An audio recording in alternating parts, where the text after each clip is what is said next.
All right, I think I got everything working. Let me double check a couple other things.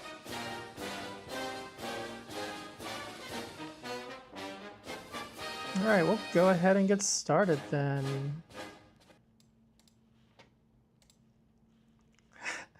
Welcome, welcome.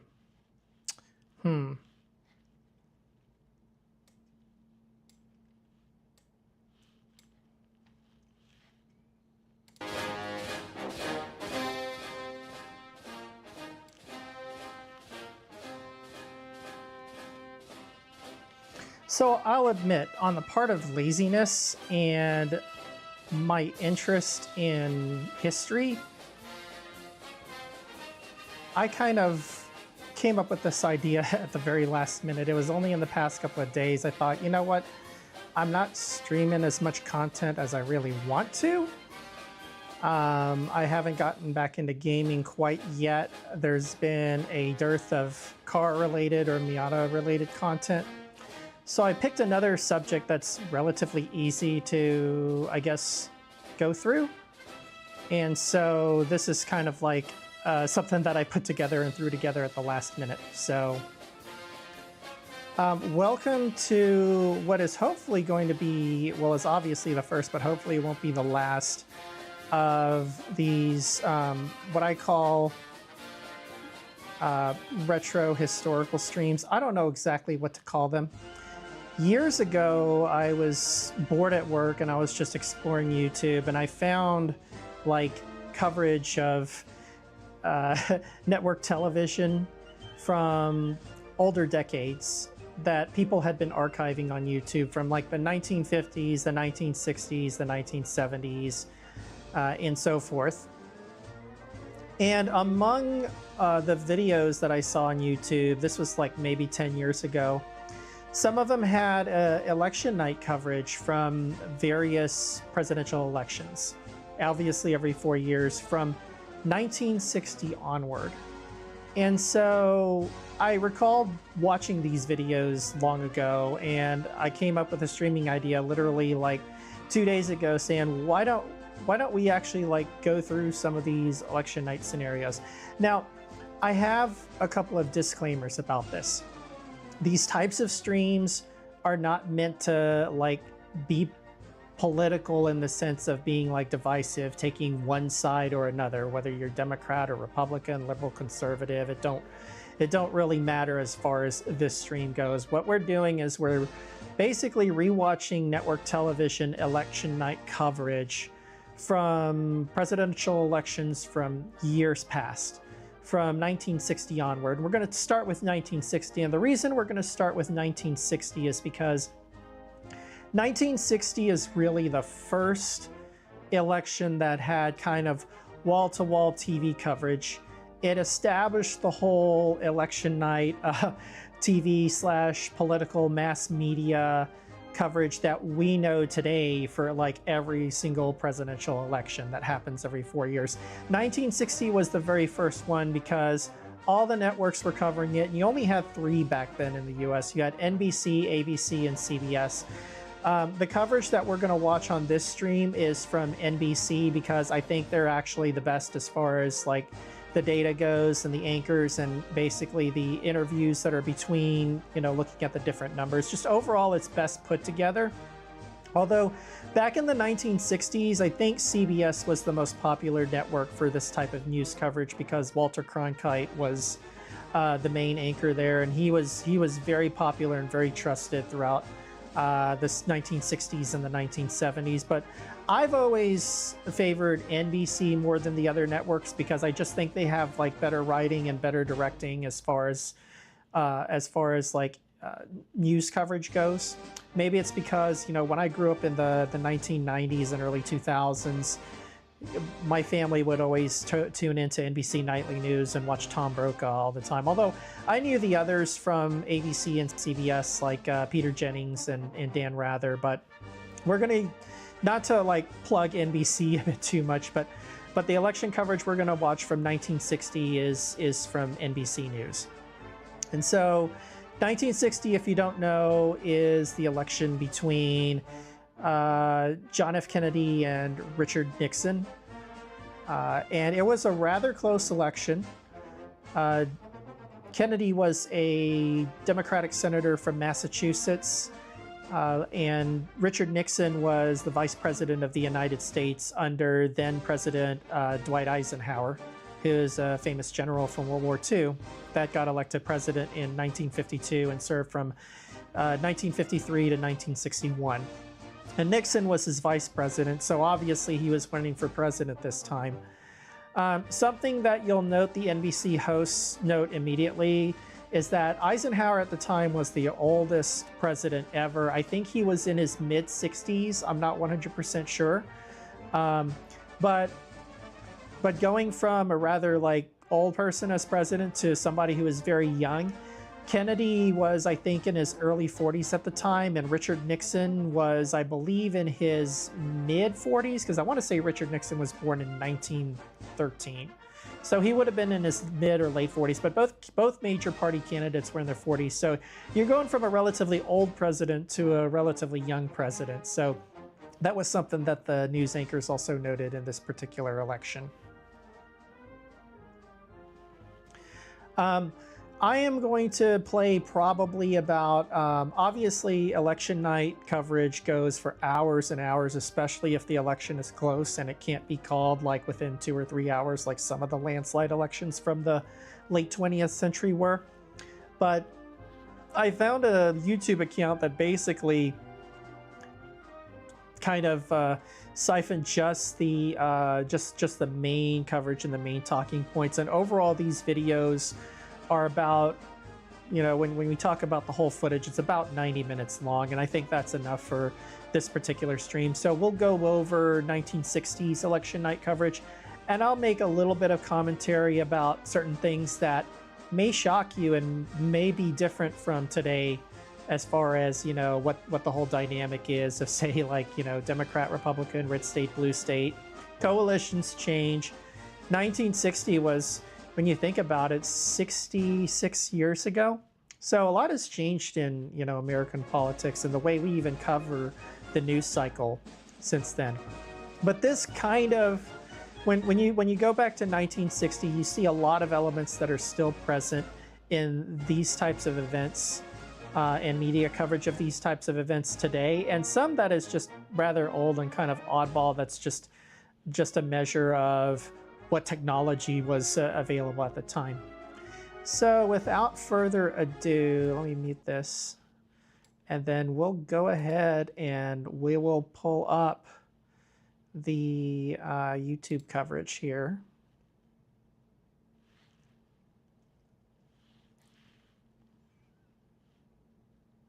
I think this is it.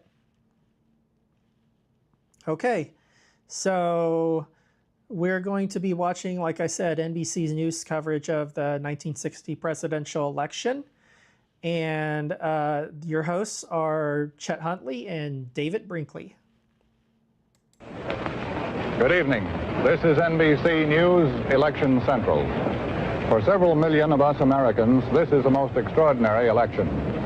By circumstances which must be obvious, I hereby speak for all those Americans who have adjusted to the immutable fact that come what may tonight, we shall be older than the President of the United States. And for any who might have harbored the so-called father image of the President, the switch to the young brother image may be a shocker. But we suggest you settle down now. Perhaps a pencil and a pad of paper you'll find helpful. You may choose to do a little dial twisting to see how our competitors are doing, but we hope and trust you'll be back. The very first returns are now...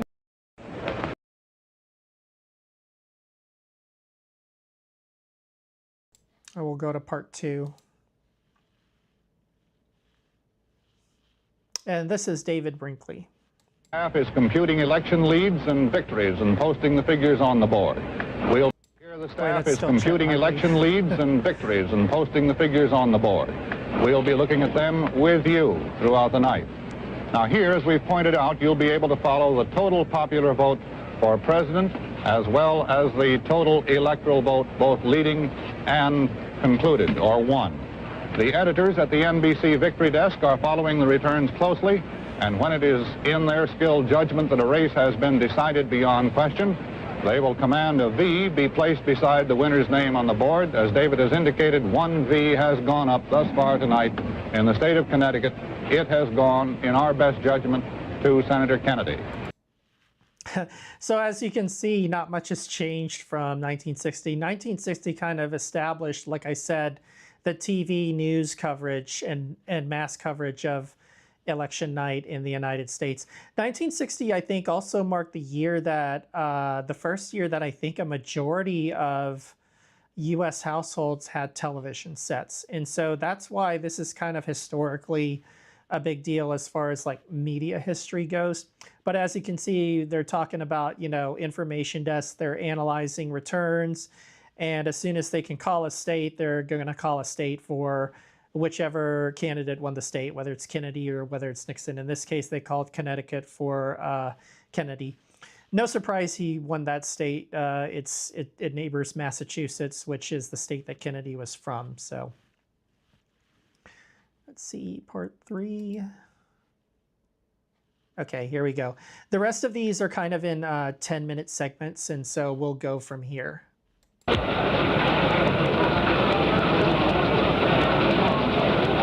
Might hang on there a minute and see what the Kennedy.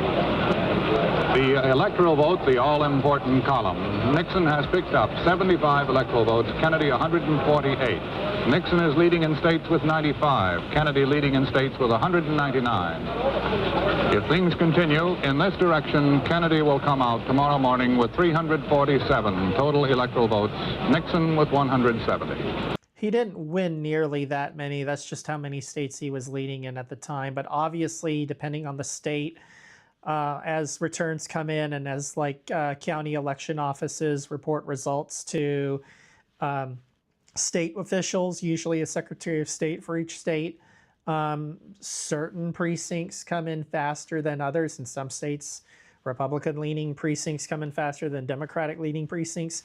And this wasn't quite the exact or precise science it was in 1960 as it is today.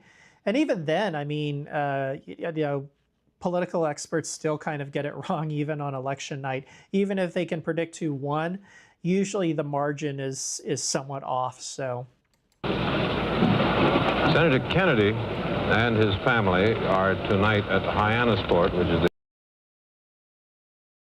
So on the right is David Brinkley. Chet Huntley and David Brinkley were the anchors for NBC News back in the 1950s and 1960s. They had a evening program called the Huntley-Brinkley Report, which reported on the news of the day. Eventually, when Chet Huntley retired back in 1970, it became what is now known as NBC Nightly News. But these two were pretty much the hosts of all the election night coverage during the 1960s.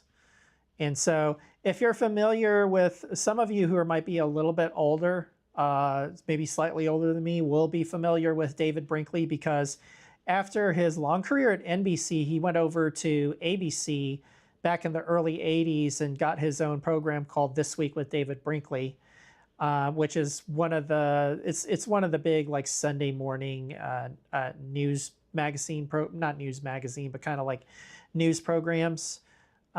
This Week is what ABC runs, and I think NBC runs Meet the Press, and then CBS runs, I think, what is called Sunday Morning or something like that. I don't remember. My family's never watched CBS all too much, so.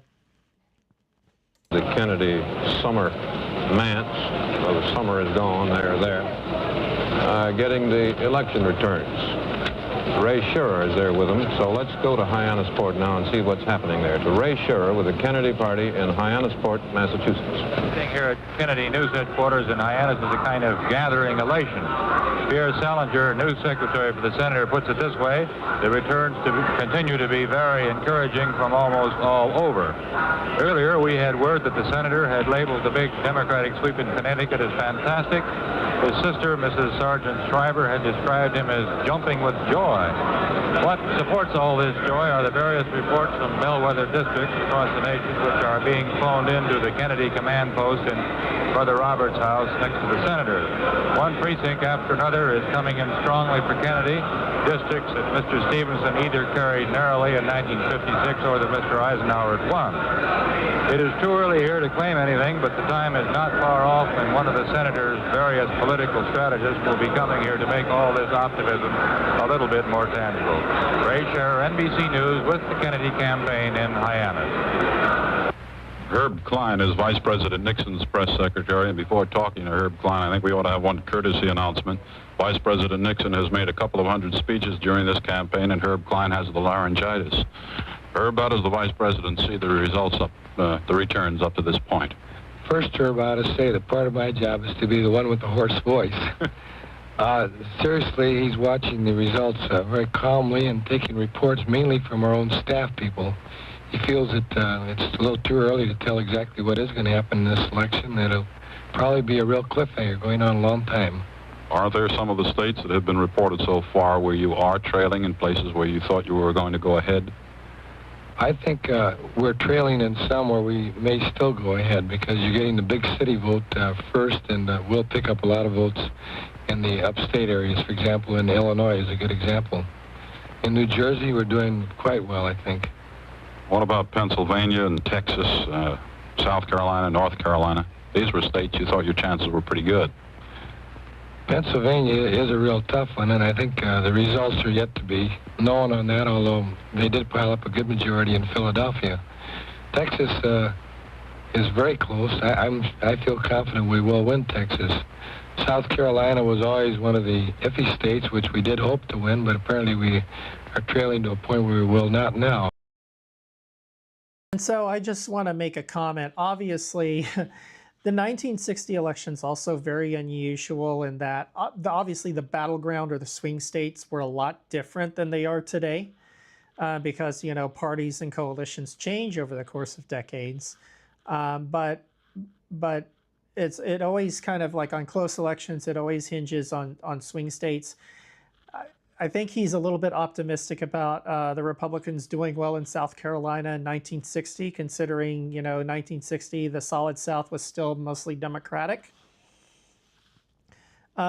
Texas was kind of an outlier. It had voted for Eisenhower both times in 1952 and 1956. So it was kind of seen as one of the competitive states. And what we'll see as we get closer to the end of this stream, you'll note that Texas and Illinois were the two states that basically decided the election in this. And there were several other swing states. I think Pennsylvania probably leaned a little bit more Democrat than the rest of the country as a whole, but it basically hinged on those two states back then. And Texas and Illinois are not exactly swing states today, but they were back then.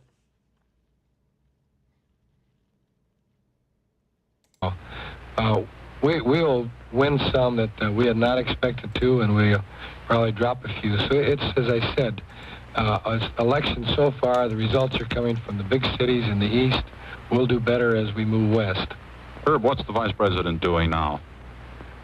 He's very quietly sitting in his room, analyzing the results and just being quite relaxed, as a matter of fact. And are there other members of his family with him? He's been talking some with Mrs. Nixon and that's being quiet and relaxed is so Richard Nixon. Girls have been sort of staying away from it. They're keeping them quiet. When do you expect to be able to reach some definitive conclusion? It's hard to tell in this election, Herbie. I don't think I'd want to predict. Thank you very much. We've been talking with Herb Klein, who is Vice President Nixon's press secretary. Herb Kaplow at the...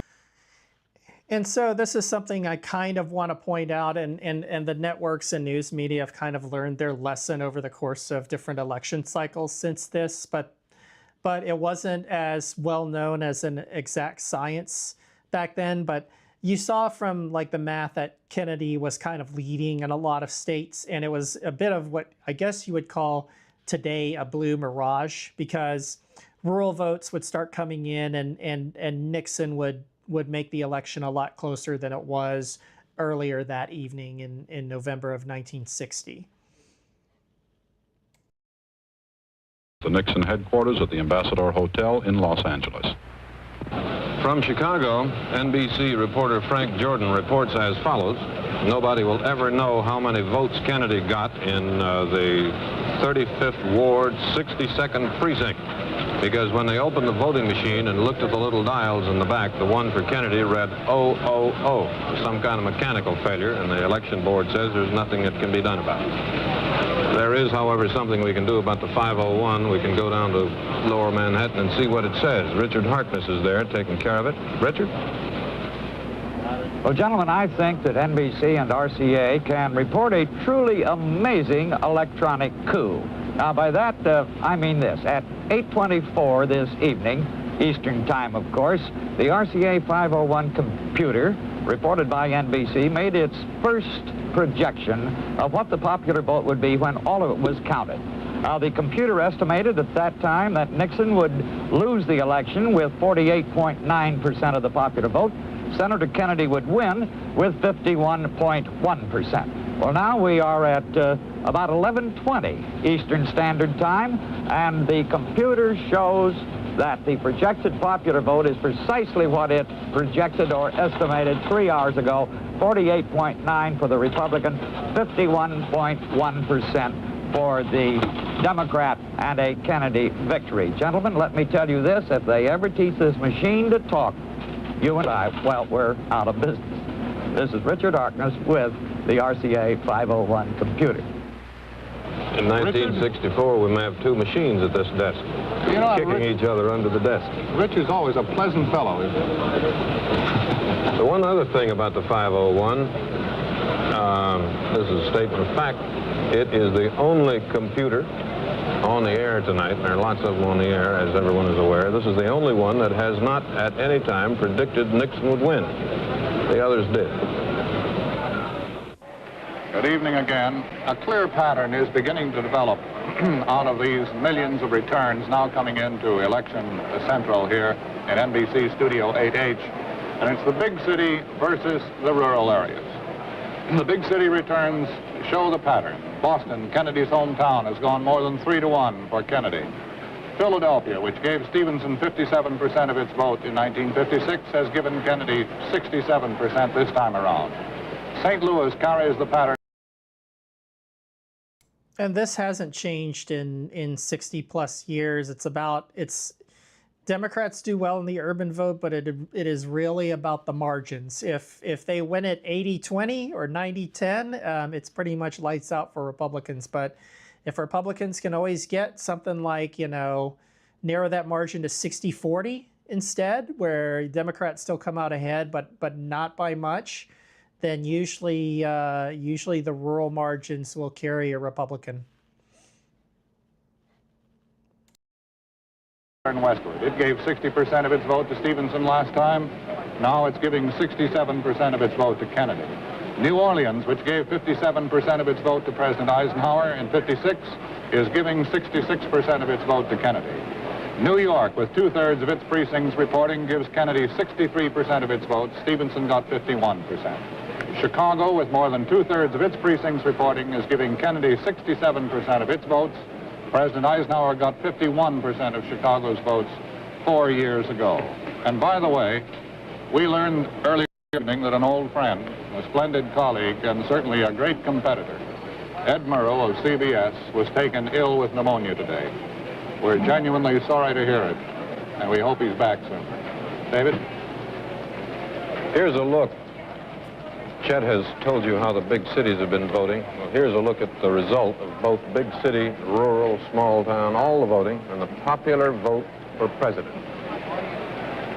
We have now about 60% of the vote, and again, this is remarkably fast to have that many this early at 12:30 New York time.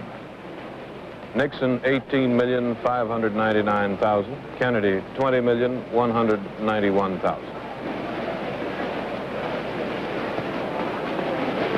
Here's how it runs in the Electoral College, the electoral votes. Nixon has... And so a bit of a comment about why, 270 is the magic number to win the election today, but 269 was what was needed back in 1960. And the reason for that is DC did not have any electoral votes yet until I forget which amendment was passed back in the 1960s, and that upped the number to 270. I want to say this election, there were a total of 535 or 537 electoral votes up for grabs. The reason for that was that in 1960, the House of Representatives temporarily had 437 voting members instead of 435 because Alaska and Hawaii had just been admitted to the Union and they each got one representative who could vote. So in 1960, yes, the House did have 437 members instead of the 435 that are usual. So, but then after the reapportionment from the 1960 census for the 1962 midterms and onward, we're back to 435. So if you do 437 plus 100 senators, there are 537 total electoral votes. So yeah, you needed 269 to win.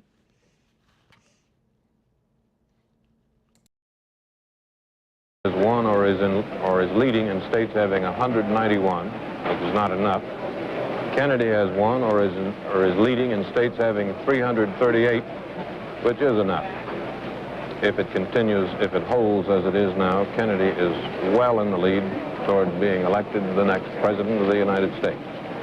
We observed a minute ago that Vice President Nixon was in the process this evening of picking up the states with the smaller electoral votes, while Senator Kennedy is capturing those states with the large electoral votes. Well, this points to the significance of the 12 key states which we picked out earlier last week. Yeah, so let's see what they consider the 12 battleground states back then. But obviously, two of them, the two that decided the election were Illinois and Texas. With the intent of keeping track of them to see what they would do because they represent about 60% of the total popular vote and about 52% of the electoral college vote. So again, let's take a rundown now and see what those 12 states have done or are in the process of doing. We start in the east with Massachusetts. With 16 electoral votes, Kennedy has them. New York, 45 electoral votes, Kennedy has them. New Jersey with 90% of... I very much doubt New York and Massachusetts would have been, maybe they consider them key states, but I wouldn't have considered them battleground states even in 1960. New Jersey, New Jersey most likely I would have though. Of the vote in, 16 electoral votes, Kennedy has them. Pennsylvania, 80% of the vote counted, 32. Pennsylvania has always been one of the key states in a presidential election, so definitely agree there. 2 big electoral votes. Kennedy has them. Texas, 40% of the vote counted, 24 electoral votes. Kennedy has them.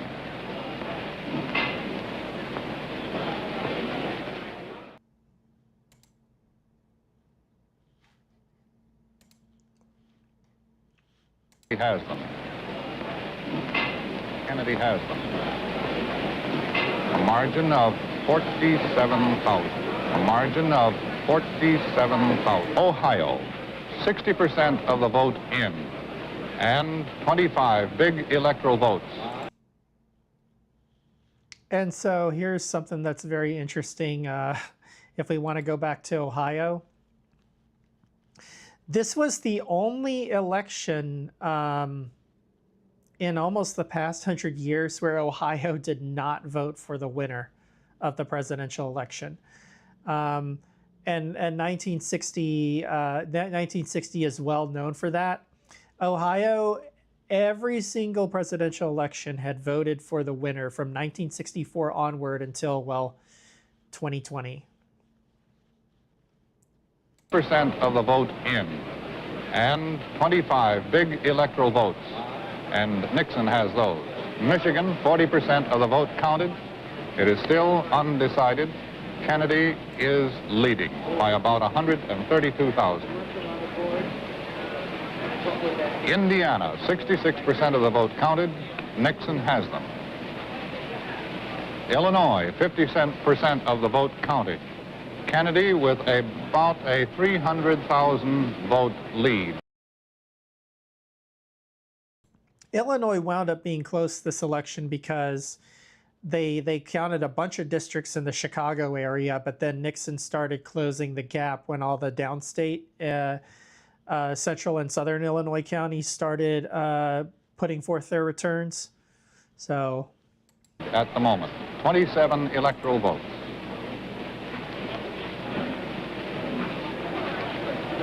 Wisconsin, 80% of the vote counted, 12 electoral votes. Nixon is leading at the moment by about 36,000 votes. In Missouri, 13 electoral votes. The vote is virtually... And Missouri is an example of a state that used to be very much a swing state or a bellwether state. It usually voted for the winner. And I think until Obama's election in 2008, no Democrat in 100 years had won without Missouri, had won the presidency without Missouri. The same kind of way that no Republican gets elected president without winning Ohio. Missouri used to be that same state just for the Democrats. Actually all counted, and Kennedy has them. California, only 20% of the vote in. 32 big electoral votes. Kennedy has a lead. Another thing that's interesting to note, obviously, with election cycles and census data every 10 years, this was in 1960. They were going by 1950 census numbers because the 1960 census had just been conducted, but the numbers hadn't come out yet. They would come out for and be used in presidential elections for 1964 and onward. But in 1960, obviously, New York was still by far the biggest state. And so I think New York was worth something like 45, 46 electoral votes. I don't remember. I'd have to go back and look.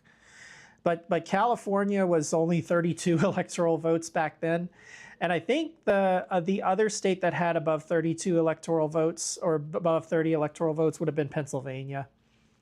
But then, I mean, this was the era where you had about 10 states that had at least 20 electoral votes, and most of them were in the Rust Belt. Of only about 16,000 votes at this moment. And that's the way the 12 states look. David, for the summary. Here's a summary of 12. Kennedy is leading in 9, Nixon in 3. And in these states, Nixon has won or is winning 50 electoral votes. Kennedy has won or is winning 225. Herb Kaplow, NBC News campaign and election reporter, is with the Nixon party at the Ambassador Hotel in Los Angeles. Let's go out there to hear from him. There is still a buzz of voices and noise, of course, here in the casino ballroom, but not very much of an attempt to generate much optimism here any longer.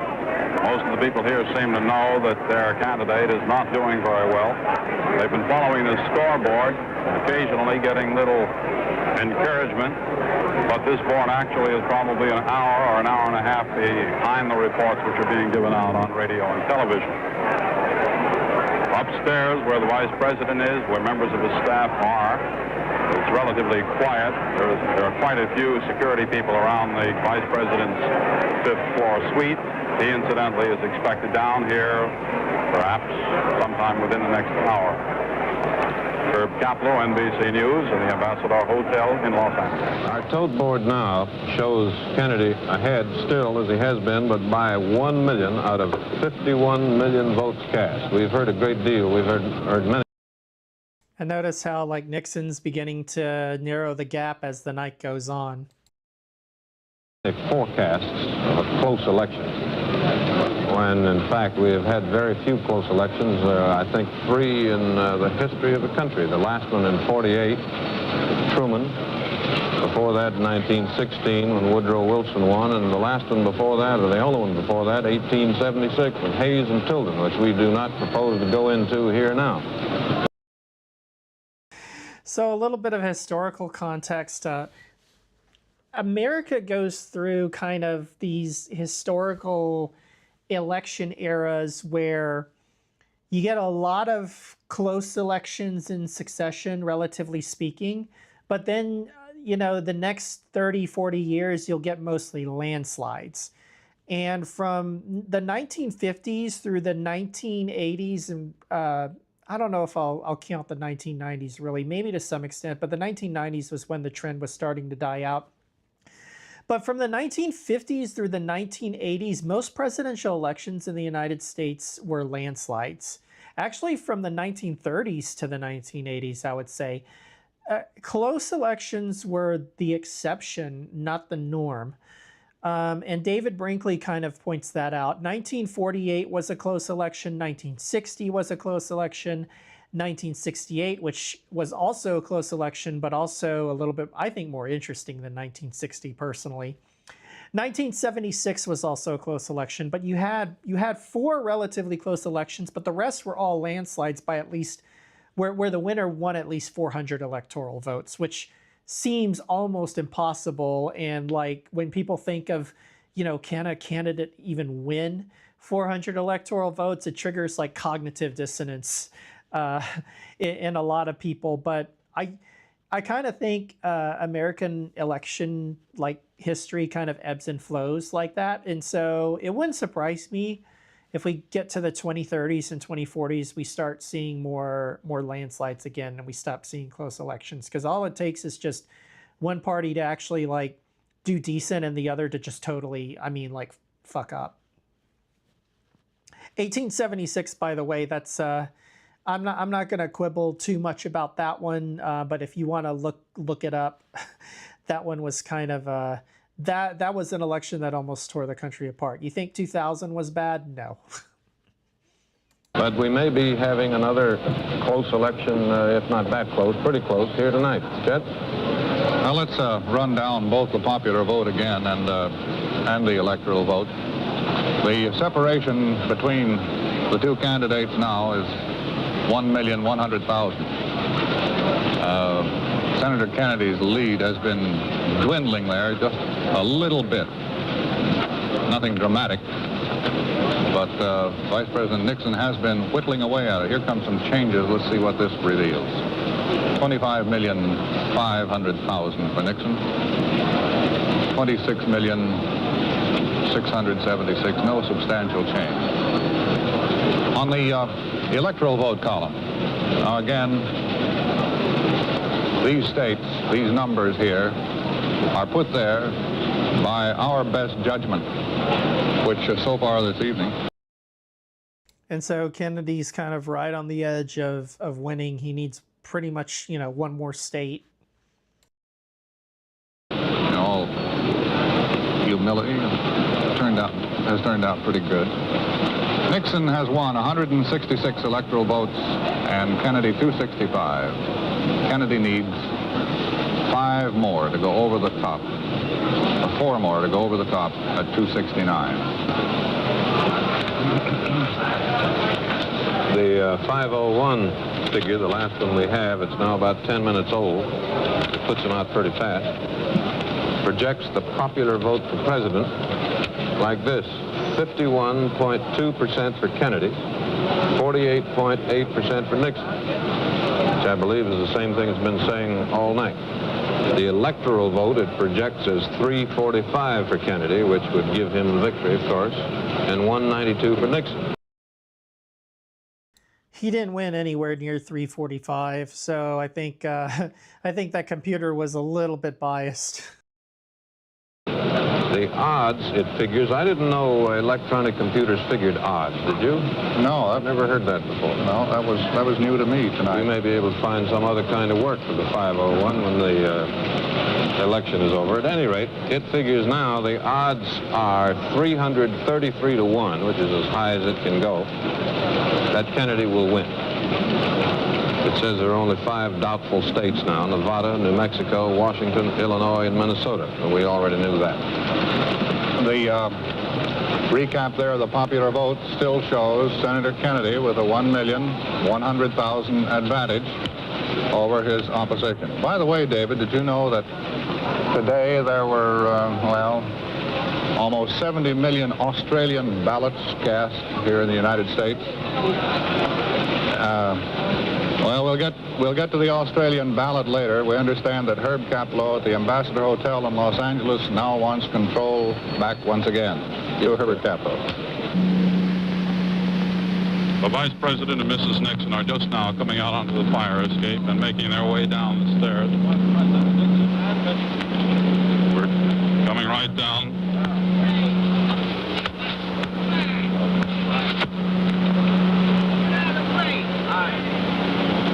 Making their way down now to the ballroom. Followed by campaign director Bob Finch. Now making his way through the press room, which runs parallel to the ballroom. A few people in the ballroom doors exit. And now walking through the press room, the Vice President, Mrs. Nixon, wearing smiles. Vice President in a dark blue suit. Mrs. Nixon in a green flowered dress. In a moment, they are now about to enter the ballroom and are entering now.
Thank you very much. Thank you.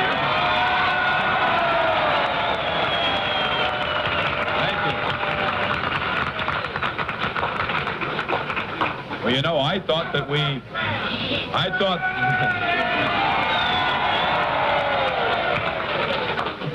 I was going to say that I thought we'd had the last rally of the campaign, but here we go again.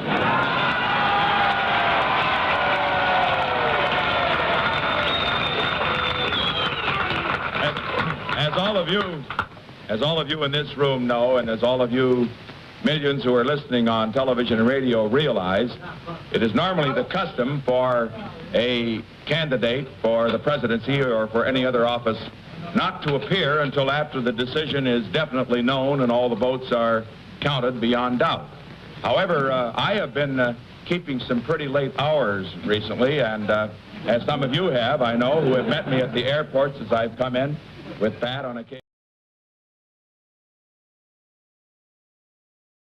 However, I have been keeping some pretty late hours recently, and as some of you have, I know, who have met me at the airports as I've come in with Pat on occasion. I know, too, that many who are listening in the eastern part of the United States will find that it is now about 3:15 in the morning. And before the evening was over, I did want to have the opportunity to speak to those in this room who have been with us during the day, and also to those who... And so, like, this was close enough that the election wasn't called until, I think, almost lunchtime the following day. ...are listening on television, to say these things. First, to express to all of you who have done so much in this campaign our appreciation. Words are really inadequate at times like this. We can only try to let you feel what we have in our hearts. And I can say...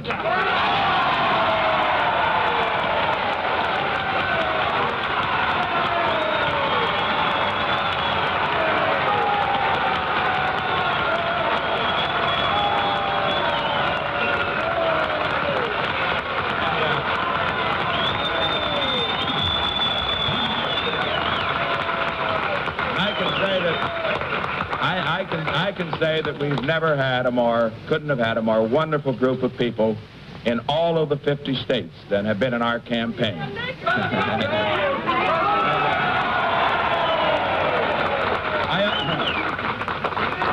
And then too,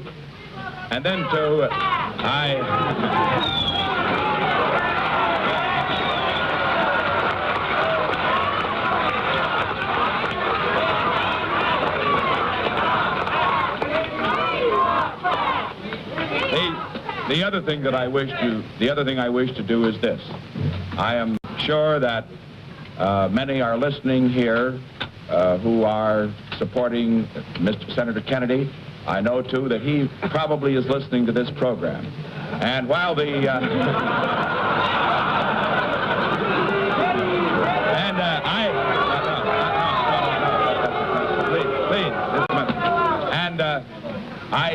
as I look at the board here, while there are still some results still to come in, if the present trend continues, if Mr. Kennedy, Senator Kennedy, will be the next President of the United States.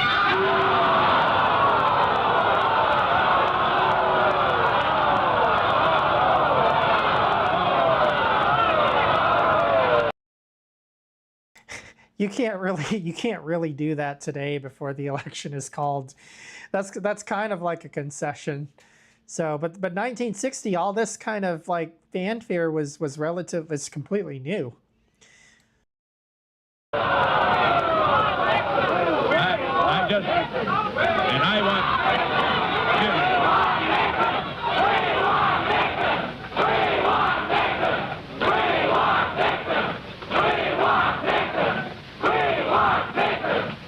Thank you very much. And I want to say that one of the great features of America is that we have political contests, that they are very hard fought, as this one is hard fought.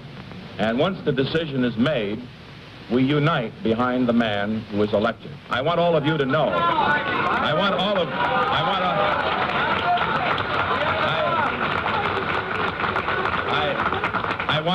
I want Senator Kennedy to know, and I want all of you to know that certainly if this trend does continue and he does become our next president, that he will have my wholehearted support and yours too.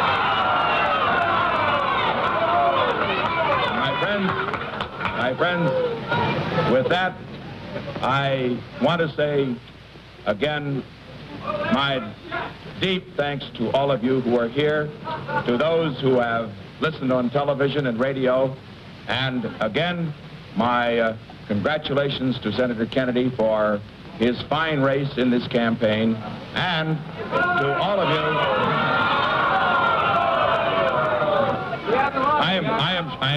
I am sure his supporters are just as enthusiastic as you are for me, and I thank you for that.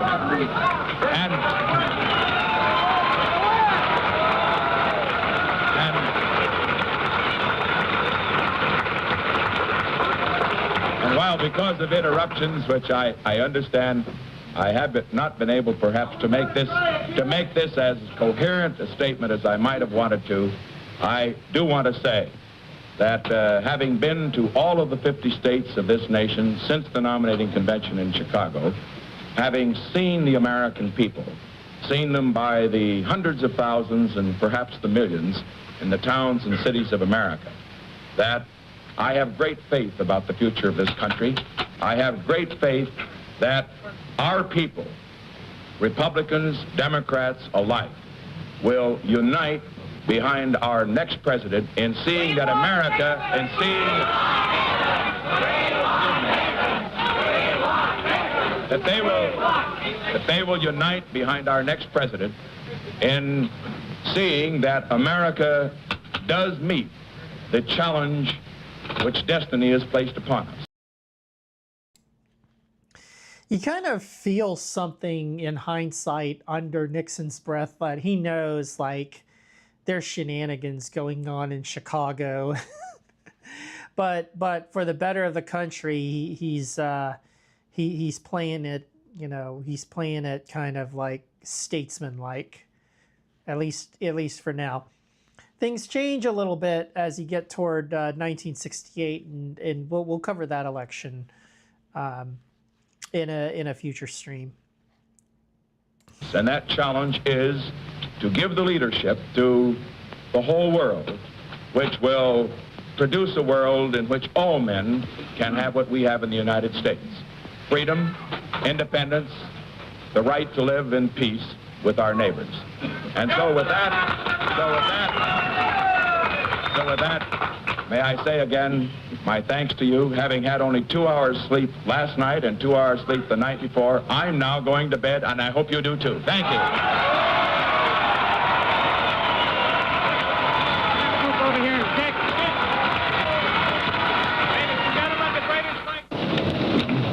I don't know whether that was a concession or not. Do you, I suppose it was a concession, but I never heard one just like it before. What he said, well, everyone heard what he said.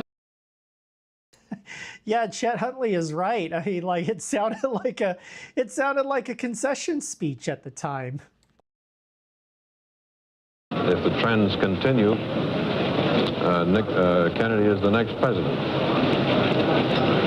It was the time for a concession or something, and I assume that was it. But you can choose your own name for it. By the way, we might take a look now to see what that trend is. The vice president said if the trend continues, so let's check in and see what it is. Now, Senator Kennedy's lead is approximately 1 million even. The senator's mood when you left him? Well, I think he was hopeful. He was extremely relaxed, and when I last talked to him, he was heading towards his house to go to bed, get some sleep. Where does the thing stand now? What do you expect him to do next? Well, we're going to wait to hear further word from Vice President Nixon, and as we announced a little while ago, the Senator will make a statement when he hears further from the Vice President, but no earlier than 10 o'clock in the morning, Eastern Standard Time. Well, suppose he has heard nothing from Mr. Nixon by 10 o'clock, which is, what, 7 o'clock on the coast. Suppose Mr. Nixon's still in bed. Well, all we've said is that the earliest he'll make the statement is 10 o'clock, and we'll be, if it's later, it'll be later. And you'll just wait. Right. To clear up one point that's become not an enigma, but it's at least somewhat puzzling. If Mr. Nixon had made a full-fledged 14-carat concession statement, would the senator then have come here and made a victory statement? Well, I think that would have been likely, yes. But inasmuch as he didn't, he thought it was best to... Well, I mean, I don't think that the Vice President's statement was a concession, and so the Senator felt that the best thing for him to do is get a... There was too much of an if in it for you. Yes. Do you think you have won this election? I think we'll let the Senator make the statement. This press secretary isn't going to make it until he makes it. That's correct. Thank you very much. We'll see you tomorrow morning. Right, thanks. Get some sleep. And we're going to try to do likewise. That was Pierre Salinger, Mr. Kennedy's news secretary. It's very late here. That's all from us. Ray Scherer, NBC News in Hyannis. Back again on NBC News, Election Central. We go now down to Austin, Texas, for an interview with Senator Lyndon Johnson on television tape. I'm very proud of the manner in which the Democratic campaign has been conducted, in which the people have reacted. particularly in my state and the entire South and the many states that I've visited. I feel very confident, and I think when you complete the counting, that all America will be proud, and I think we have much to be proud of. I think this is one of America's finest hours. Were there any big surprises in the voting for you? No, I think that we still have some states that are uncertain, but I have my views about those. I don't expect to get into any state-by-state breakdown. I'll just watch for the television as you do, and as the counting continues, I'll be interested and calm and confident. Would you go far enough to say you think you've won the vice presidency? No, I've told you what I'm going to say about that. Are you hungry, Senator? Is that why you're going to dinner? Yeah. See. No, I've told you what I'm going to say about that. Are you hungry, Senator? Is that why you're going to dinner? Yes, I'm going out and get some scrambled eggs, a glass of milk, and come back and watch you some more, Nancy.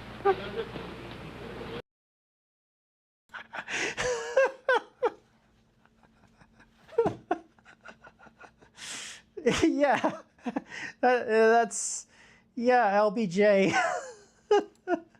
Well, I think almost everybody who knows who he is has kind of a strong opinion of who he was as a person.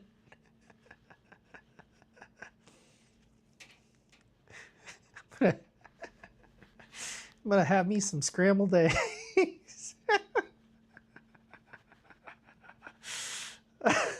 Okay.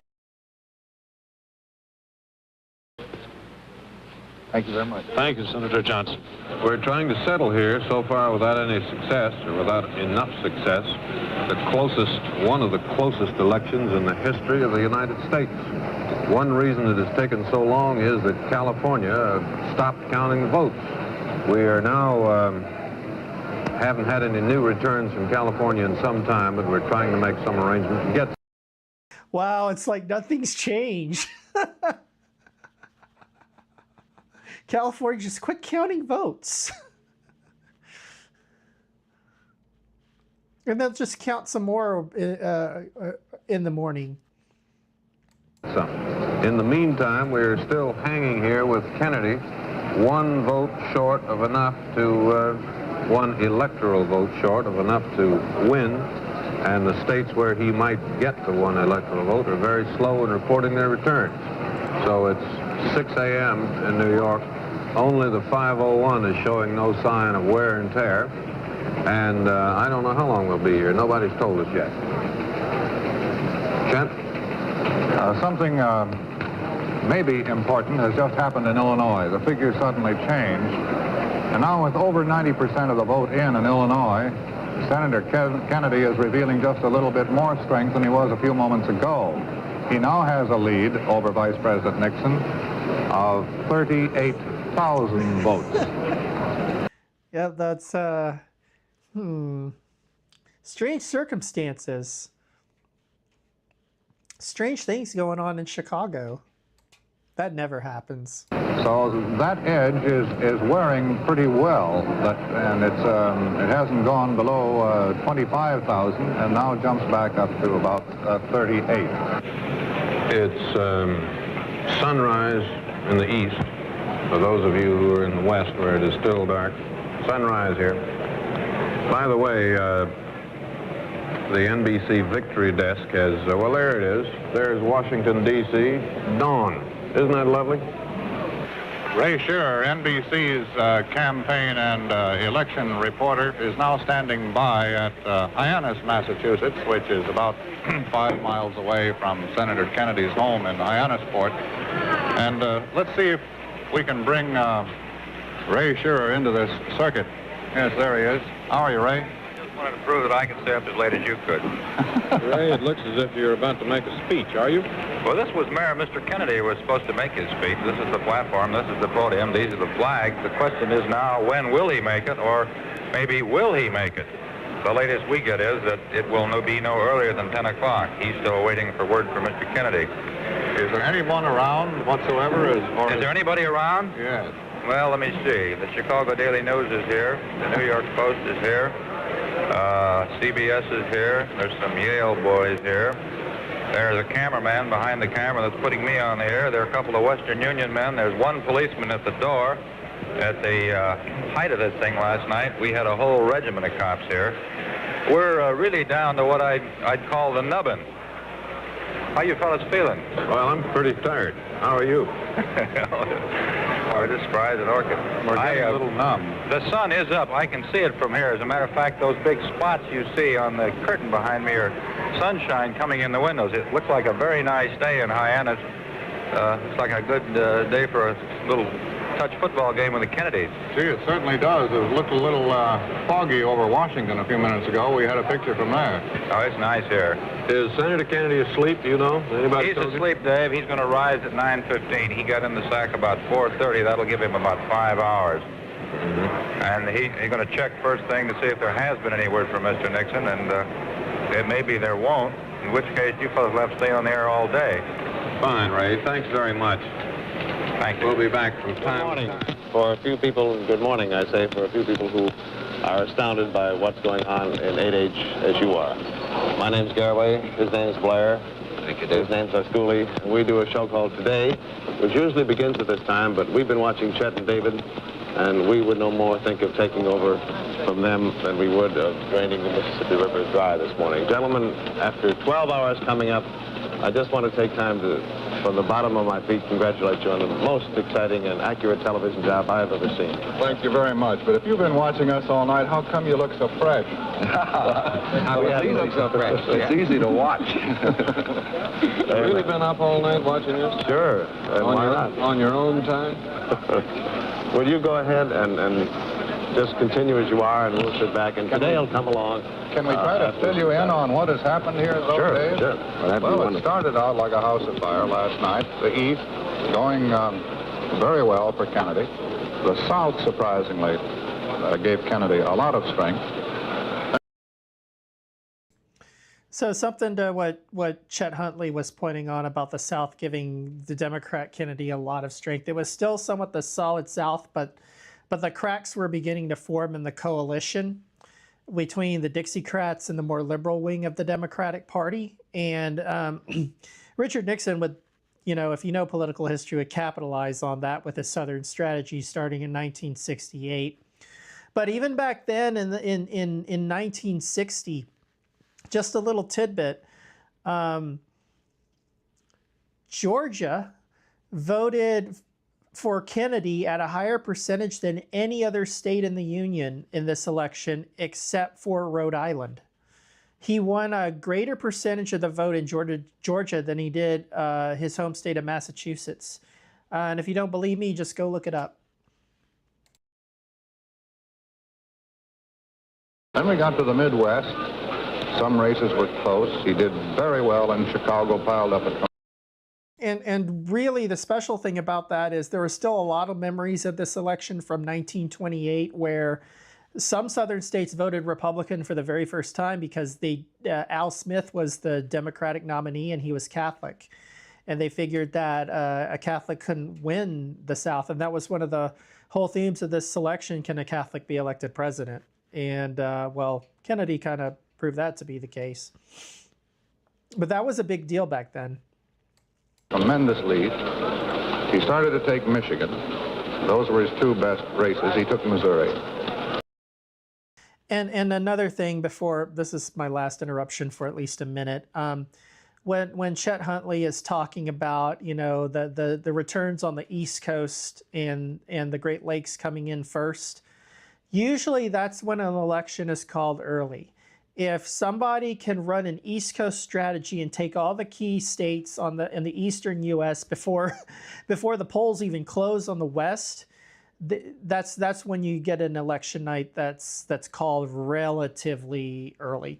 As an example, in 2024, a lot of people didn't realize this, but one of the reasons that the election night, I think, was called that night rather than days later, was that Trump did run a strategy of, there were 7 key swing states, obviously, but I think he and maybe the Kamala Harris campaign both knew that one of the ways to like assure victory and have it called that night was to win all the key East Coast states. He probably wasn't going to win Virginia, obviously, but the first 3 states that were called that were like key swing states were Georgia, North Carolina, and Pennsylvania. And I think all of them were called before, I want to say before midnight or before 1 a.m. So once he won those 3 states, he pretty much had the election. There was really no mathematical, logical way for Harris to win. So I kind of think, if not Trump himself, somebody in his campaign thought, yeah, let's run an East Coast strategy and try and pick off Georgia, North Carolina, Pennsylvania before we even have to worry about like Michigan, Wisconsin, Arizona, and Nevada. And I think whoever did that, if that indeed happened, that was smart of them. Then it went along and things slowed down, and finally it just ground to a screeching halt. Now in Illinois, we've been watching that all night. That tremendous lead he piled up in Chicago is being whittled down in the southern part of the state. He's still stubbornly holding on to a 34,000 vote lead at this moment with 90% of the votes in.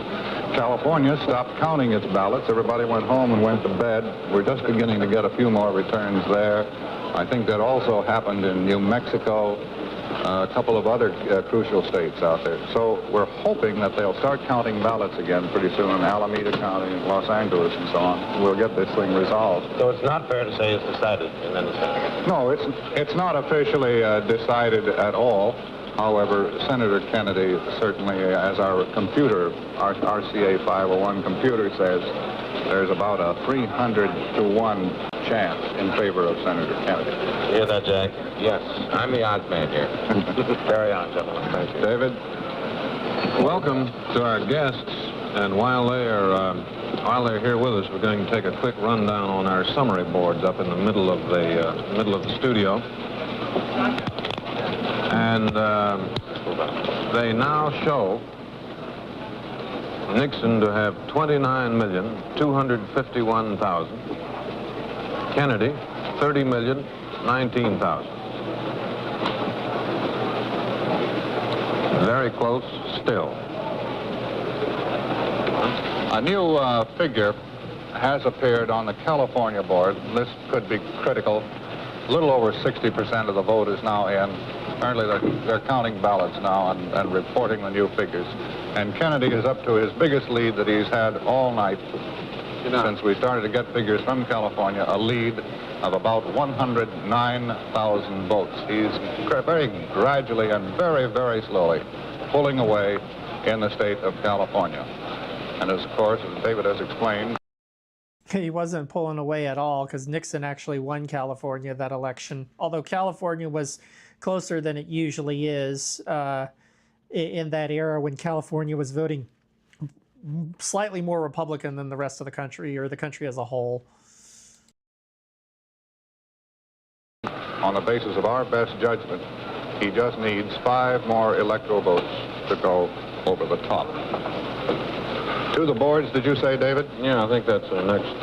Let's start the roll call of the states and see how they're doing one by one. And again, we'll start with the East and Sander Van Oker.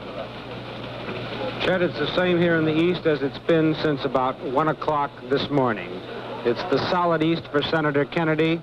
Nixon took only 3 states with a total of 12 electoral votes. Kennedy has taken 8 states with a total of 133 electoral votes. And this is how the states broke down. Nixon took Maine. He was expected to. The Republicans were a lot more competitive and dominant even in the Northeast and New England back then. Kennedy managed to pick off most of it because of the large Catholic vote in that part of the country and the large Union vote as well.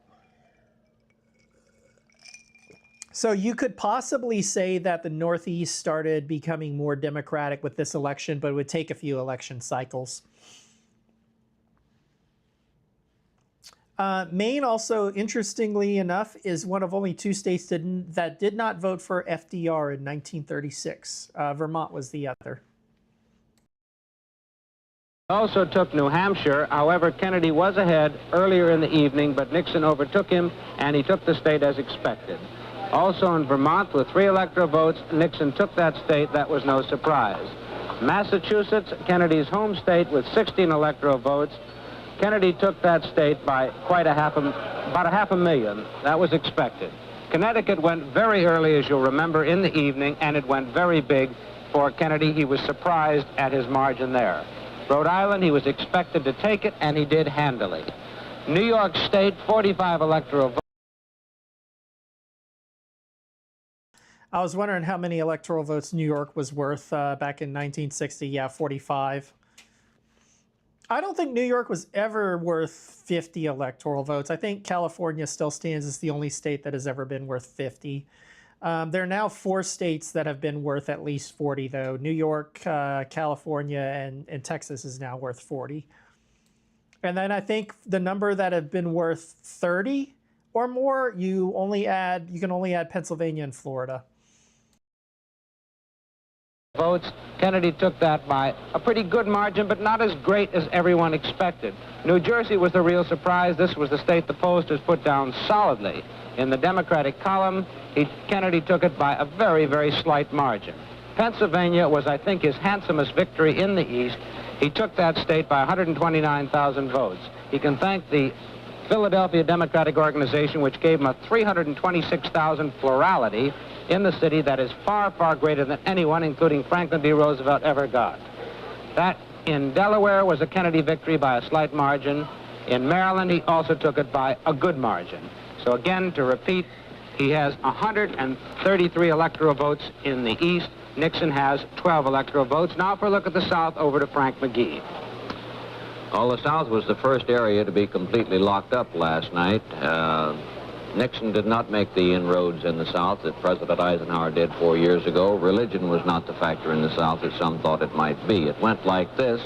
West Virginia went Democratic, changing over from Republican. Kentucky went Republican again. Changing over from Republican. Kentucky went Republican again. Tennessee went Republican again. One of the things I'm going to point out about this election, and you can't really see it unless you really pull up the map and you know kind of geographically where the states are. But there's a whole lot of like North versus South, East Coast versus West Coast, red versus blue here. But what a lot of people don't quite understand, and a lot of even political pundits who should know better but don't, is that there is actually a difference in the way that the upland South and the lowland, like deep South, vote. And you'll see that be much more apparent when we do a stream over the 1968 election. Tennessee and Kentucky voting Republican in a national election, even in 1960, should not be surprising, even as like West Virginia votes Democrat, Georgia votes Democrat, Alabama votes Democrat, Louisiana, Mississippi, they all vote Democrat. There was a difference between those 2 regions. It's just like in the northern United States too. Illinois, Indiana, Ohio, they don't always vote the same as like Michigan, Wisconsin, Minnesota, Iowa. The upper Midwest is a little bit different from the lower Midwest. And in the Northeast, I mean, New England is different. New England is different from the mid-Atlantic states like Pennsylvania, New Jersey, New York. You could probably throw Maryland and Delaware in there as well. Arkansas remained Democratic. Texas switched from Republican back to Democratic. Louisiana switched from Republican back to Democratic. Mississippi provided a question mark that still might prove of considerable importance. Elected 8 unpledged electors. Alabama remained Democratic. Florida remained Republican. Georgia remained Democratic. South Carolina went Democratic. They had felt sure it would go Republican. North Carolina, considered doubtful, went Democratic. Virginia, considered Republican, proved to be Republican. As it stood when the final tally was made, Kennedy had a victor's grip on 95 electoral votes in the South. Nixon 43, 8 unpledged. The Midwest, John Chancellor. The Middle West this morning is a story of some Nixon victories and two of the closest presidential contests we've seen unfold in many years. Let's have a look at the board. In Ohio, the failure of the Democratic organization in the cities, plus a large, enthusiastic Republican farm vote, gave the state to Nixon. In Michigan, taken by Kennedy despite a lower than expected city Democratic vote. Indiana, a big rural vote, put Nixon in, as you can see. In Illinois, still unfinished. Kennedy ahead 34,000, 850 precincts in Illinois still out, 400 of them in Cook County, a half in Chicago and one half in the suburbs. Very interesting fact that Frank Jordan and our counters in Chicago have been up all night and are still up. In Wisconsin, taken by Nixon with the help of Henry Cabot Lodge. Minnesota, the other seesaw, seesawing all night. The Democrats in St. Paul did their best, but the outstate vote cut down the lead. Now, 19,000 ahead for Kennedy, very small. Iowa, 2 Nixon and a Republican sweep. Missouri, a big Democratic sweep in that state. They'll talk about that one for a long time. In North Dakota, the polls said 2-1 for Nixon. It's something less, but religion obviously not a factor. South Dakota, again a prediction of 2-1, again less. Nebraska's traditional republicanism asserting itself. Kansas, more of the same, a Republican sweep. Oklahoma, the polls said Nixon as strong as Eisenhower, he ran more strongly. So, in 9 states in the Middle West, Nixon has won 90 electoral votes. In 2 states, Kennedy has won 33, he's leading in 2 more states with 38, but a vital and elusive 38 electoral votes that haven't come in yet. That's the story in the Middle West. For the West, here is Merrill Muller. The most impressive point to make about the West is that the Republicans, Nixon in particular, just about upset all the experts and nearly carried all of the West. He's got 10 states in his pocket against 3 for Kennedy, but on the Electoral College count, it is 47 to 38. And here's a late report from California. NBC correspondent John Thompson says that by the predictions now, Kennedy should carry California by a margin of about 100,000 votes. Well, that will be the answer if that's it. Let's take a look, however, at the entire western state presidential sweep. Montana, 4 electoral votes. We've been arguing with our victory desk about that V all evening. David and I finally won the V. It goes to Nixon. Wyoming, with 3 electoral votes, it goes to Nixon. Colorado with 6, this goes to Nixon very comfortably.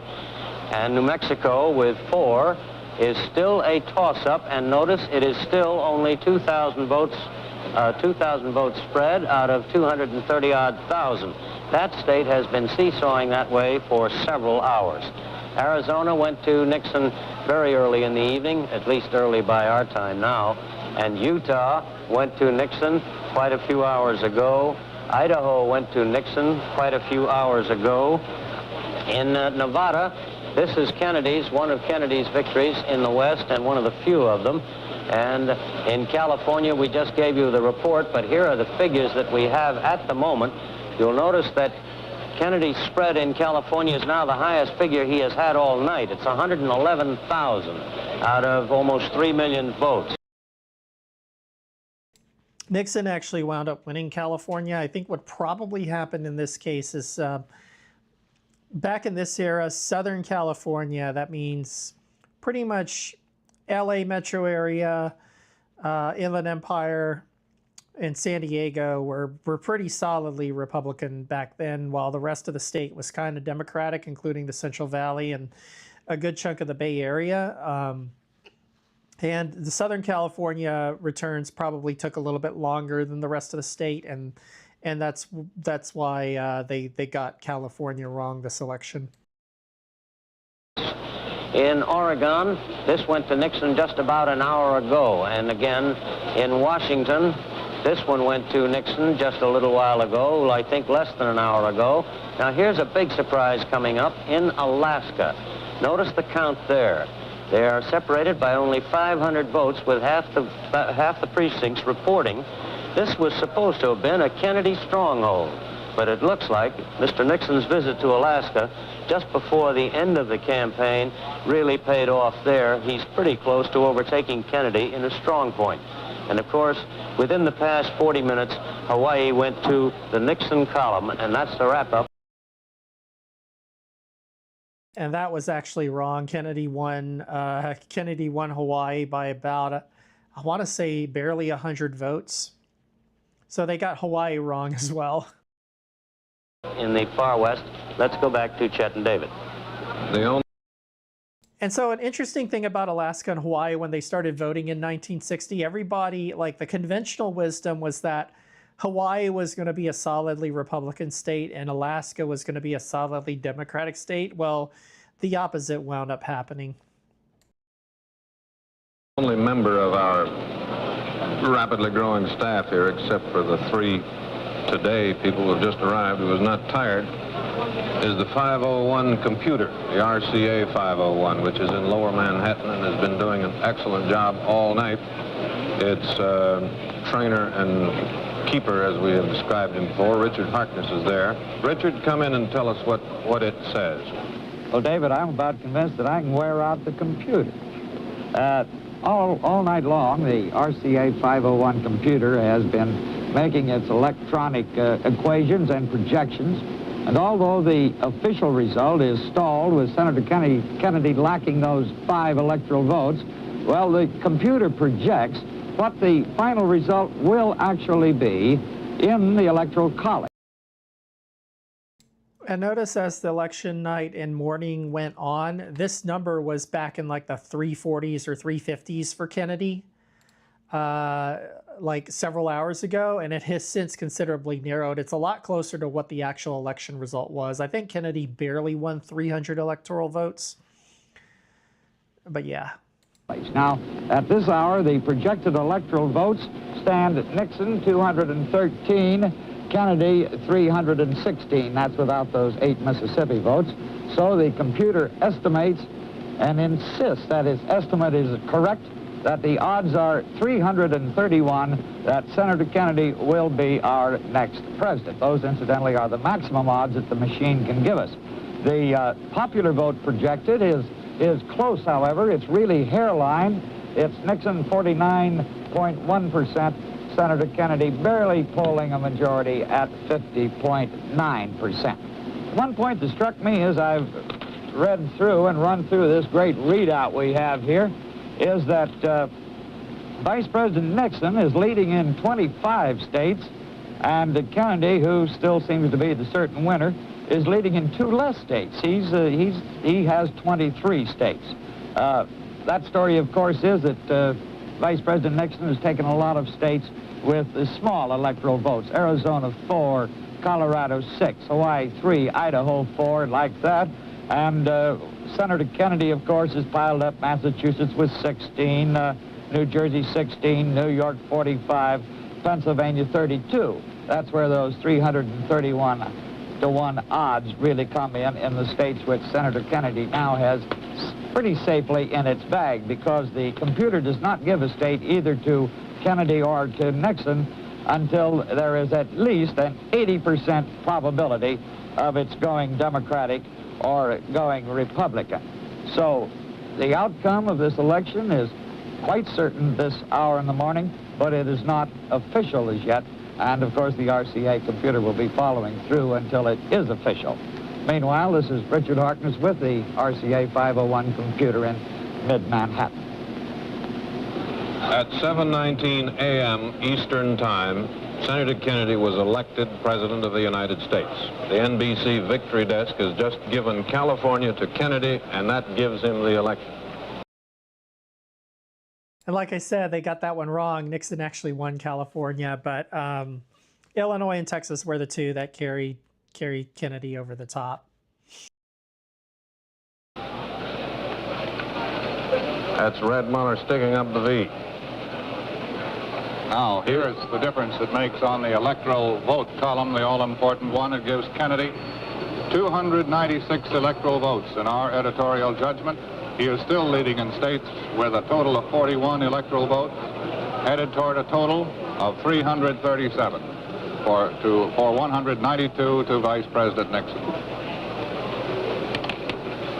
The popular vote column, by the way, it's still very close.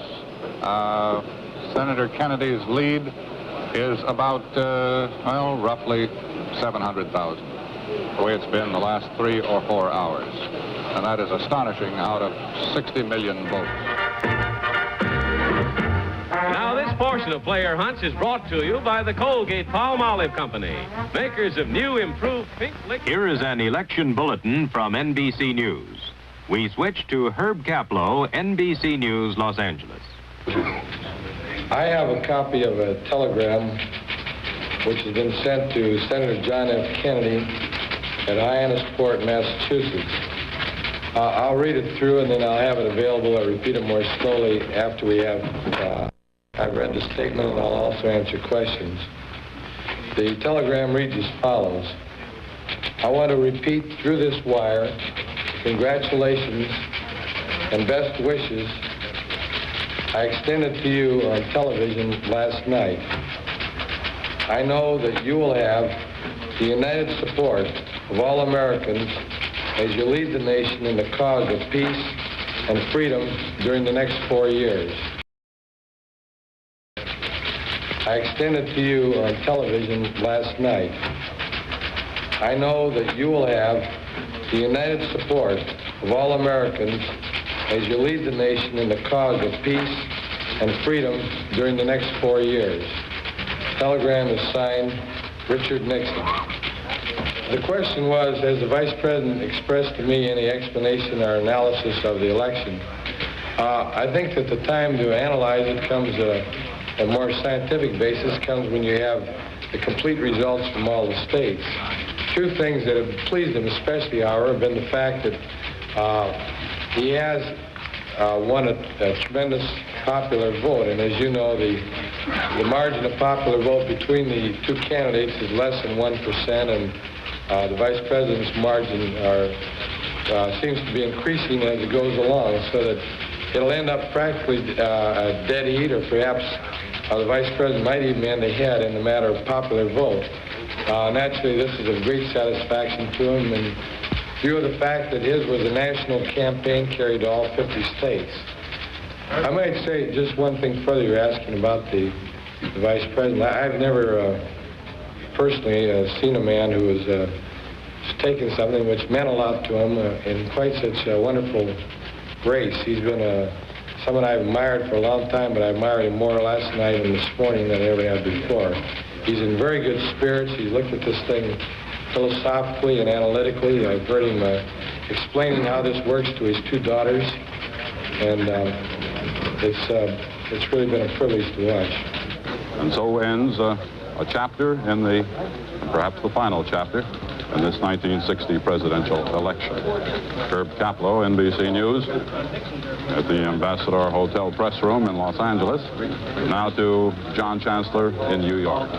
So, the election as it stands now, really over. The only thing we're waiting for is Senator Kennedy.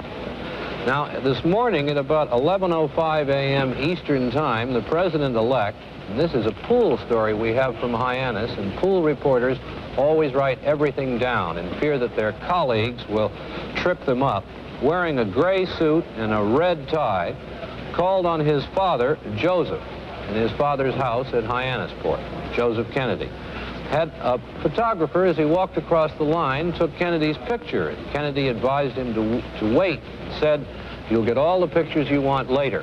It is that later that concerns us now. We're just simply not sure when the Secret Service will arrange, as it must, Senator Kennedy's appearance in the Armory at Hyannis.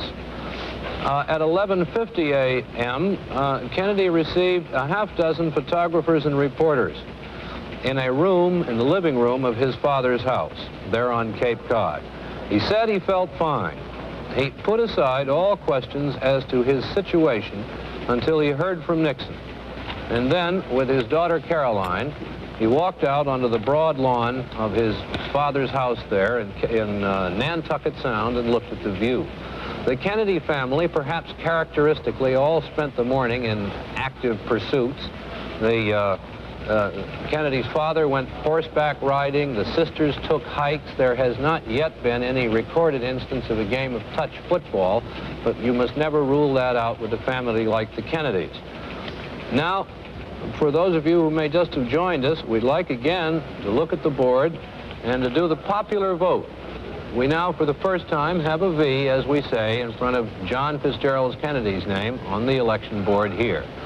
32,275,184. We have been advised from the control room, and they're in contact with people in Hyannisport, that we're waiting for Mrs. Kennedy, Jacqueline Kennedy, to come out of the house, to be picked up by the president-elect, to be put into a motorcade and taken from that house at Hyannisport, which is now quite a famous structure in the United States, that has taken Cape Cod, an already busy tourist place, and made it something else again. A 5-minute drive,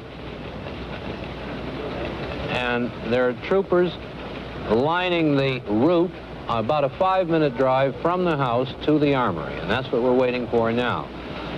Now, I think possibly it might do us some good to have a look at Hyannisport to see what we will see when the next president of the United States comes out and appears on television for really the first time as the next president. Perhaps we could switch now to Hyannisport and have a look at what we may see.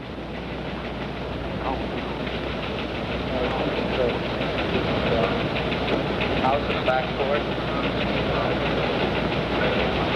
That's the back porch of Robert Kennedy's house. The Kennedy family, quite a large one, normally has several houses. You can see the back porch there of Bobby's house. Now we're panning to Joseph Kennedy's house, the former ambassador to the court of St. James, man of considerable influence in this campaign, although we didn't hear much from him publicly.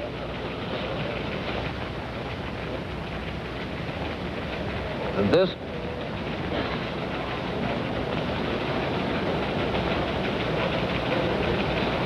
as far as we can tell, they're all inside this house, all the sisters, the wives, some of the children, and the president-elect conferring, having a family conference possibly in this house before they leave for the armory. We are here in NBC election headquarters, Merrill Muller, myself, John Chancellor, waiting for President-elect Kennedy to go to the Hyannisport Armory and make a speech. We've been waiting now for about an hour, actually, an hour and 15 minutes since we first thought he would make this speech. We're told that the motors in his motorcade are revved up, that the people are waiting outside for the president-elect to appear and go there. In the meanwhile, Merrill Muller and I will try and find something interesting to say. Have we been told where this motorcade is headed? Is this headed toward that big hall that Ray Scherer was telling us about? That's right. The cameras and Ray Scherer are in the armory downtown, and the house, I think it's about 5 miles away from the armory. There are no facilities at the house for keeping people there. Now, Merrill, I believe what we've been waiting for is about to come true. You can see on your screen there the motorcade we've been discussing. Motorcade. The motorcade that will take President-elect. There it goes. There are the photographers in the car. There are some of the reporters, policemen, Secret Service men. There's the white Lincoln right there. There's the white Lincoln, just behind the tree. There he is. There he is, the next president of the United States. He always sits in the front seat, and incidentally, so does Mr. Khrushchev. These people find that you can wave more easily from that point. That's Pierre Salinger in the car that just went by, the press secretary who has dogged Mr. Kennedy for this entire campaign. All closed cars, modest. They might be on their way to the supermarket, really, in that town. It's quite a shopping spree. It's quite a shopping spree. They've been shopping for all these days. And that, I believe, in the background there, that little strip of water you see, is Nantucket Sound. And now we're going to our reporter on the scene in Hyannisport, Massachusetts. Here's President-elect Kennedy now, coming up to the armory.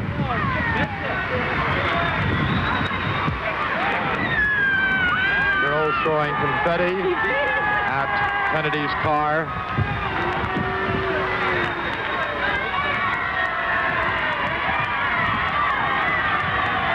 Senator Kennedy sitting in the front seat, being helped out by Secret Service.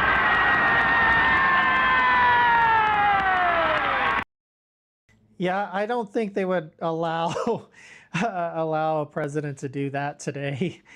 Mainly because of what happened to him just 3 years later.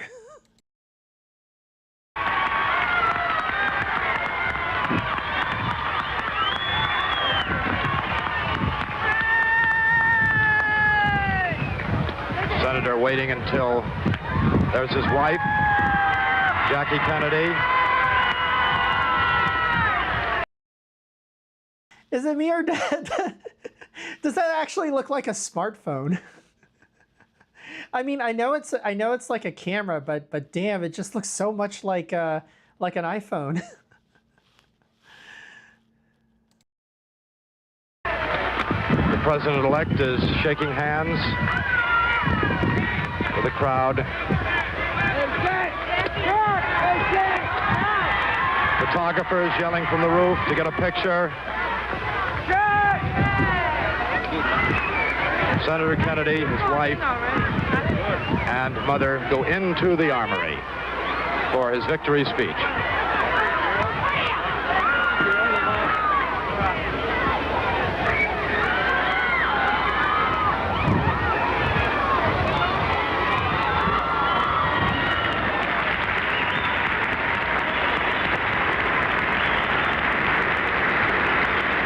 Here inside the armory, the once very junior senator from Massachusetts, now at the age of 43, the president-elect of the United States, and his wife Jacqueline go strolling down the aisle, heading to the rostrum while he receives one of the rarest of...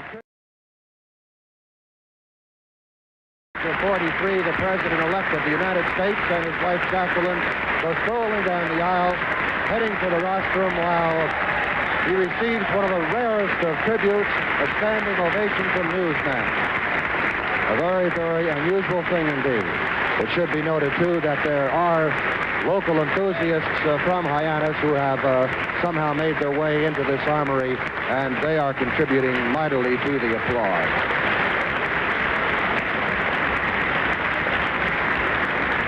Kennedy, with his typical amazing physical ability to bounce back, looks rested. His eyes are a trifle bloodshot, but aside from that, you'd never guess that he's been through a grueling campaign. Once again, like, you know, it's not new for the press to hold water for the president, I guess, because it was known in hindsight Kennedy had quite a few health problems, even in his 40s when he was president. He had a really bad back and among a few other ailments. And had been up most of the night following the election returns. We believe we're going to get a brief formal statement and then possibly answers to questions.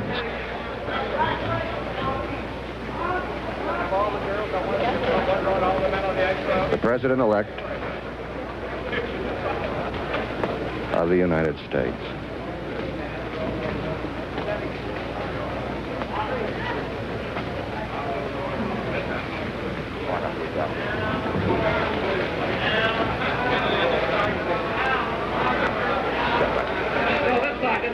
She's all right. She's all right, right here.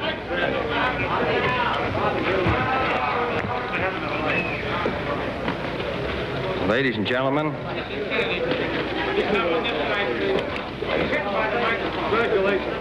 I will after. Ladies and gentlemen, I've received the following wire from Vice President Nixon. In that wire he says, Senator John F. Kennedy, Hyannisport, Massachusetts, I want to repeat through this wire the congratulations and best wishes I extended to you on television last night. I know that you will have the united support of all Americans as you lead the nation in the cause of peace and freedom during the next 4 years. In reply to the Vice President, I sent him the following wire. Vice President Nixon, Los Angeles, California. Your sincere good wishes are gratefully accepted. You are to be congratulated on a fine race. I know that the nation... I gotta say something. I don't... That accent of his, it's like, I can't unhear, like, freaking Kirsha making a presidential speech like that. If she ever were to run for president, she sounds the exact same. Oh my gosh. The nation can continue to count on your unswerving loyalty in whatever effort you undertake, and that you and I can maintain our long-standing cordial relations in the years ahead. Sincerely, John Kennedy. I received also a wire from President Eisenhower which says, "My congratulations to you for the victory you have just won at the polls. I will be sending you promptly a more comprehensive telegram suggesting certain measures that may commend themselves to you as you prepare to take over next January the responsibilities of the presidency." Signed, Dwight D. Eisenhower. And I have sent to President Eisenhower the following wire. "I am grateful for your wire and good wishes. I look forward to working with you in the near future. The whole country is hopeful that your long experience in the service of your country can be drawn upon further in the years to come. With every good wish," signed, John Kennedy. Jackie, I guess we have one more statement.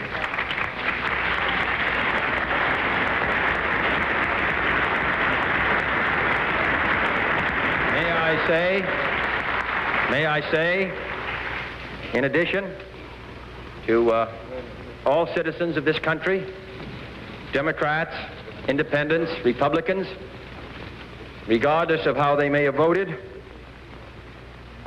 that it is a satisfying moment to me, and I want to express my appreciation to all of them and to Mr. Nixon personally. I particularly want to thank all those who worked so long and so hard in this campaign on our behalf and who were generous to me in my visits throughout the country and who were generous enough to support me in the election on yesterday. To all Americans, I say that the next 4 years are going to be difficult and challenging years for us all. The election may have been a close one, but I think that there is general agreement by all of our citizens that a supreme national effort will be needed in the years ahead to move. Senator Ray, Wary, I would definitely say I'd rather hear it from her than from Jack here. This country safely through the 1960s. I ask your help in this effort, and I can assure you that every degree of mind and spirit that I possess will be devoted to the long-range interests of the United States and to the cause of freedom around the world. So now my wife and I prepare for a new administration and for a new baby. Thank you.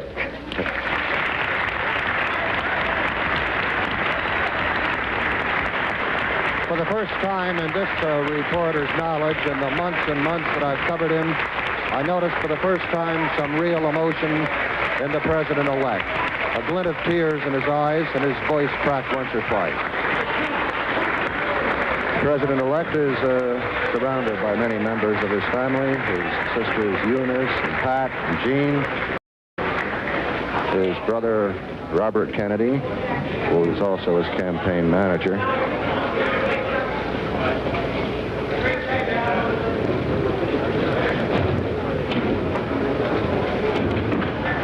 That's Robert Kennedy on the far left.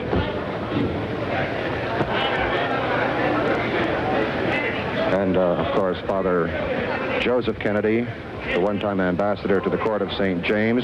Next to him was Teddy, the youngest of the Kennedy boys, right there in the center of your screen. He's 28 years old and was the senator's far western campaign manager. And after that is the mother, Rose Kennedy. And then the rest of the Kennedy girls, Pat Lawford, and Robert's wife, Ethel.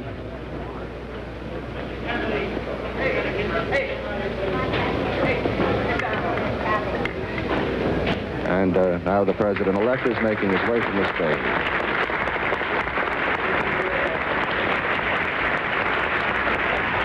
So for John Fitzgerald Kennedy, the long campaign comes to an end, and a successful one for him. despite the fact that the popular vote was a very, very narrow affair.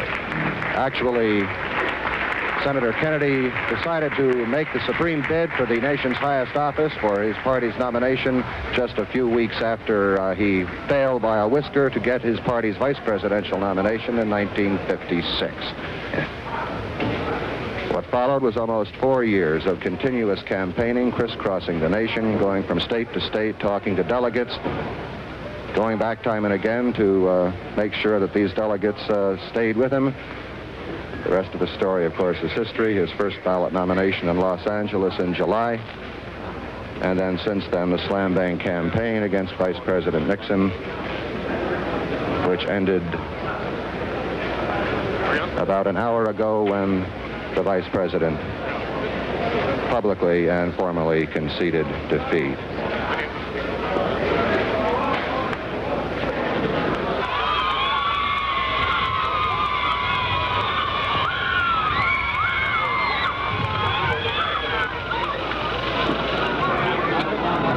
As he heads back to the compound, can look forward to at least 2 or 3 days of complete rest, complete relaxation. For Kennedy, it's been non-stop now for 7 months, first through the grueling primaries. Yeah, you don't get any rest and relaxation nowadays once you're elected president. The job pretty much starts right then and there. Then the convention, then the campaign itself. And at the end of the row, at the rainbow was that pot of gold for him, which was the White House. Somehow I think that's an Irish joke.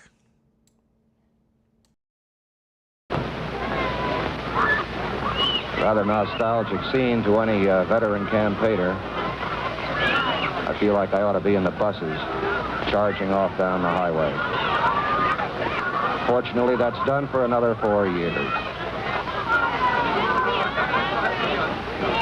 So as Kennedy and his family go back to the compound 2 miles away in the small village of Hyannisport, the saga of the 1960 conventions and campaign and election night comes to a close. That's the story from Hyannis.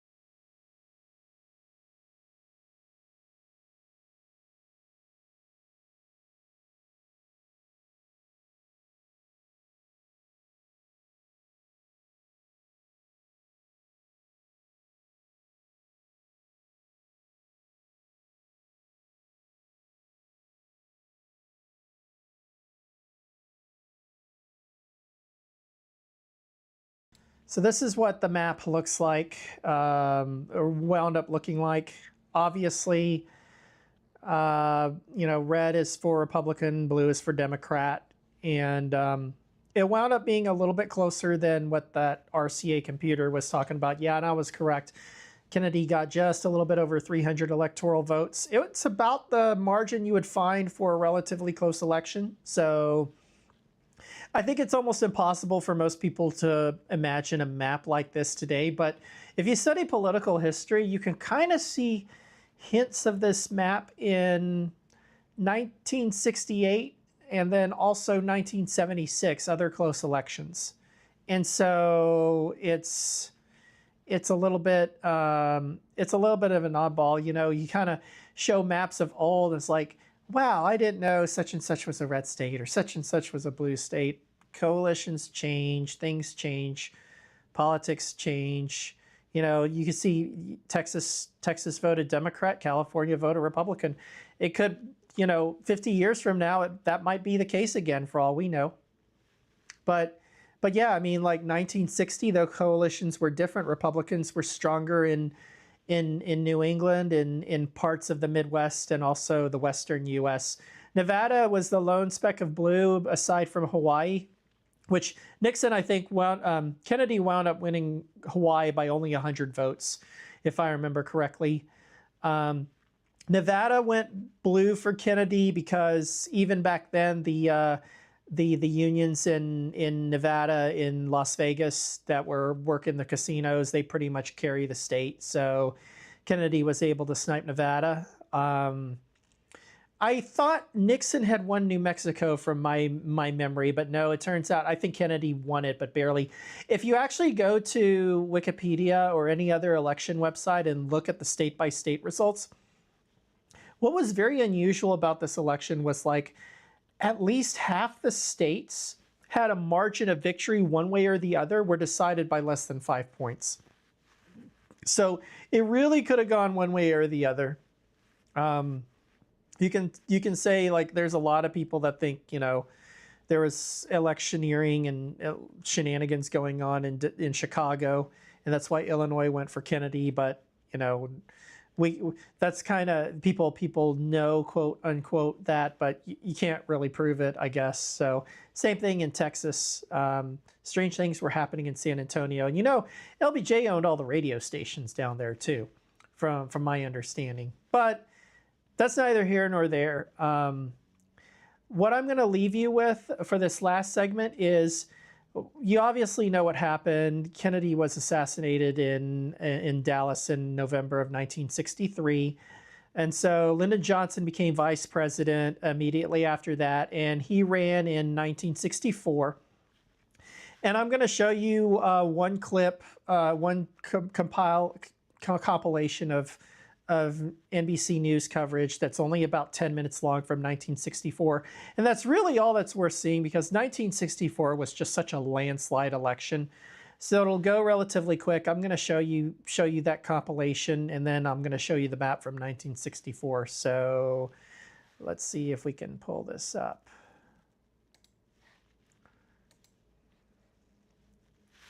Texas precinct this morning, telling everyone he voted a straight Democratic ticket. For a report on the vote of his Republican opponent, to NBC's Robert McNeil in Scottsdale, Arizona. And so now we're in 1964. There does not seem to be any mood of defeatism or desperation here in Scottsdale. Senator Goldwater got up about 5 a.m. to look at the dawn over the desert. He said he couldn't find anyone to make a speech to, so he called. And so this would have been Lyndon Johnson versus for the Democrats and Barry Goldwater for the Republicans. Barry Goldwater was a senator from Arizona. Called up 25 radio hams around the country and ascertained that Election Day weather everywhere was fine. Then with his wife and sons, he went to a school about a mile from his home to vote. He waited in line for an hour for his turn. He said afterwards that he had split his ticket, but he didn't say how. The senator indicated that he would take tonight's results philosophically. Whatever the Lord wants, he said, I can live with it. Robert McNeil, NBC News at Goldwater Election Headquarters, Scottsdale, Arizona. Some of the polls here in the east begin to close less than 2 hours from now. Already some widely scattered vote returns are being fed into the huge machines here at NBC's Election Central, the largest, most highly organized. The weather was fine all over the country. At mid-morning, the senator went to cast his vote at a school with a view of mountains and giant cactus about a mile from the house. He has an extraordinary capacity to appear unperturbed in circumstances that make other men sweat, snap at their families, and bite their nails. Instead of going straight in, as other presidential candidates do, he waited in line with Mrs. Goldwater for over an hour. He spent 1.5 minutes in the polling booth itself, said afterwards that he had split his ticket. When a small child called out, I voted for you, Barry, the senator said, that's my secret weapon.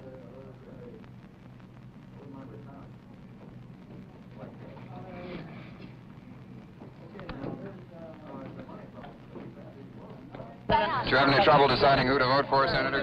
Oh, it took a little thought. Loyal Connecticut friend. Sure. She's the best rooster you ever could know. This afternoon, the senator went for a long walk by himself in the desert. Then he passed some time in one of his favorite hobbies, transplanting a specimen of cactus from his wide collection of many cactus varieties. He indicated he'd be philosophical about tonight's results. Whatever the Lord wants, he said, I'll live with it. Robert McNeil, NBC News at Goldwater Election Headquarters, Scottsdale, Arizona. Dinner at this hour. He's at the LBJ Ranch, 65 miles from this municipal auditorium in Austin. This is the White House News Center for tonight's operation. It's here that Mr. Johnson is expected to make an appearance later this evening or sometime early tomorrow morning. The President spent the afternoon relaxing at the ranch along with Mrs. Johnson and daughters Linda Bird and Lucy Baines. Their only guests were Judge and Mrs. Homer Thornberry, longtime friends of the family. This morning, the President did review some affairs of state with members of his staff. He started the day with a big breakfast and then drove to nearby Johnson City. Here, the President and Mrs. Johnson cast their ballots in the 4th Precinct polling place of Blanco County, the demonstration kitchen of the Pedernales Electric Cooperative. This is the first time anyone has seen how a president voted, straight Democratic, as one might have expected, and you do this by scratching out the names of persons running on the other tickets here in Texas. The President will fly by helicopter from the ranch to Austin later this evening. A helicopter landing pad has been readied just outside this auditorium. He'll drive from here to a downtown hotel a mile away and watch the returns on television. There's some speculation that Senator Hubert Humphrey might fly down to Austin from Minnesota sometime tomorrow morning if they are victorious. It's supposed that if the senator does come here, he and the President will hold a joint news conference. If the President and his aides are optimistic at this point, we don't know. Nothing's been said. They've revealed nothing of their mood or their hopes. It might be many more hours before they do. This is Robert Goralski, NBC News at the White House News Center in Austin, Texas. Senator Goldwater spent most of the day at his home in Phoenix enjoying some of the hobbies he has had to neglect during the 10 months of campaigning. For most of these 10 months, our reporter with him was Robert McNeil. The senator was up at 5 a.m. this morning to have a look at the desert dawn. He said he couldn't find anybody to make a speech to, so he called up about 25 radio hams and found out that the election day weather was fine all over the country. At mid-morning, he went to cast his vote at a school with a view of the desert mountains. He said, "That's it, I can live with it." Robert McNeil, NBC News at Goldwater Election Headquarters, Scottsdale, Arizona. 1960, John F. Kennedy won Illinois by less than 9,000 votes. Republicans still claim that election was stolen in the Chicago polling places. So they finally said that the Republicans claim it was 9,000 votes. That is really close for Illinois. For that reason, they set up Operation Eagle Eye, allegedly to protect the vote. Thousands of Eagle Eye ballot watchers went into the polls today looking for such violations as chain voting, undue assistance to voters by precinct workers, and multiple voting. All of this the Democrats viewed with disgust, claiming it was an attempt to intimidate the voters. Eagle Eye... Of course, nothing's changed.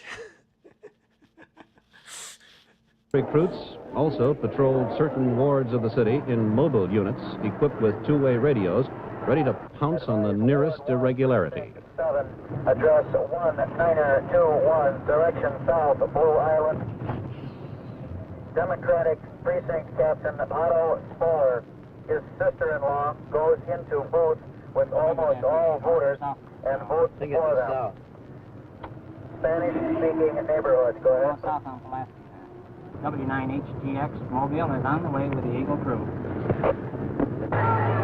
Arriving at the scene of the alleged vote fraud, Eagle Eye workers and photographers were treated in some cases with respect and in others with a rather quick brush-off. Campaign what? No, we don't allow no campaign in here. We're not campaigning. Well, we don't want no pictures. We do not go in the picture. Officers, get about. Officers, We don't have to. we're with NBC. Care who they're with now. Wait, This is not a show house here. Not no show. We always shoot this. You're not taking any members taking no today. pictures here today. Supplementing the Eagle Eye vote watchers were deputies of the Republican Cook County Sheriff's Office. Operating in unmarked cars and in plain clothes, the deputies were testing a threat from the Chicago Board of Election Commissioners that they would be thrown out if they tried to investigate the polls. Well, they were not thrown out, and the net result of the day's poll watching so far is 100 cases of alleged irregularities, 1 fist fight, and 2 arrests. Floyd Calber, NBC News, Chicago. Aside from Operation Eagle...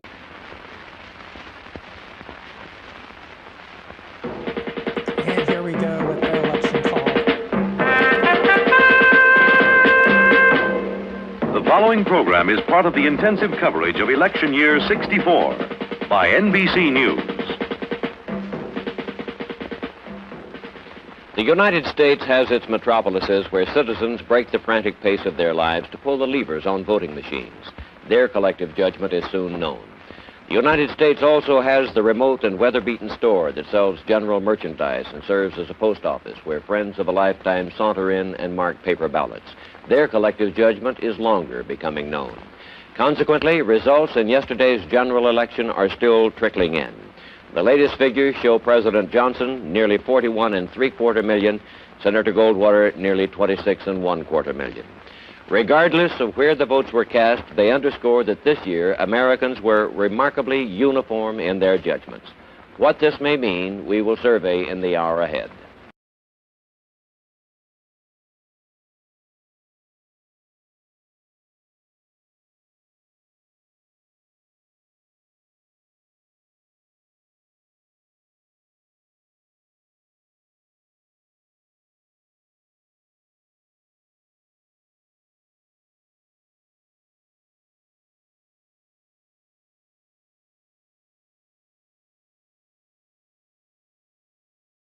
So 1964 was pretty much, depending on what your definition of a landslide is, and mine is relatively simple but strict, you have to win at least 400 electoral votes. And Lyndon Johnson did that in 1964. This was pretty much no contest and was decided months in advance. This was the last, I think, true. The Democrats have had decisive victories since then. Both Bill Clinton's victories in 92 and 96 and Obama's victories in 08 and 012 were decisive, 300 plus electoral votes, popular vote. But really the last time the Democrats had what you would call a landslide was 1964. There are states, there are probably I think 12 or 13 states that have not voted for a Democrat for president since this election. A bunch of the plain states from Oklahoma all the way up to Dakotas. This is also the last time I think Utah and Idaho and Wyoming voted Democrat. And I want to say this was the last time Indiana voted Democrat until 2008. And Obama barely won Indiana pretty much because of spillover from Illinois in 2008. I think Indiana might have been his narrowest margin of victory, or maybe second next to North Carolina. But nobody, even despite that one instance where the Democrat did win Indiana, would consider Indiana a swing state. It's never really been considered one, or rather it hasn't been considered one since the late 1800s when Grover Cleveland, I think, won it both times for his 2 non-consecutive terms. But yeah, this was pretty much the last true landslide that a Democrat had.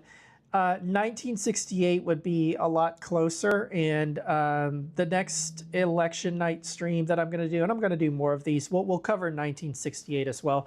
The reason I threw in 1964 is just because it was such a landslide, there's not much to really say about. So the next stream will be that I do this. It's not going to be the very next stream, most likely, but the next stream in this series is going to cover 1968, and then I'll probably also throw in 10 minutes of 1972 because that one was a Republican landslide. So, but anyway, thanks to all of you who decided to join me, and we're going to have more content probably, hopefully, sometime this week, but it would be late in the evening if that's the case. I'm probably not going to do any shorts. I've been wanting to do shorts for a while, and I've got a lot of content for it. The problem with shorts is that there's editing and production and takes, and I have to basically be my own director. And it's just a hassle. Whenever I feel lazy, I decide to do like a hand cam or a stream like this. And like I said, this was an idea that came to me only a couple of days ago. And I've received some positive feedback from you in the comments. So I'll do another one maybe sometime later this week, who knows. I will be at FazeCon in California this coming weekend on Saturday and Sunday. So there probably won't be much in the way of content around the weekend, but I'll try and sneak in 1 or 2 streams during the week between now and then. So thanks to all of you for joining, and until next time, we will see you later.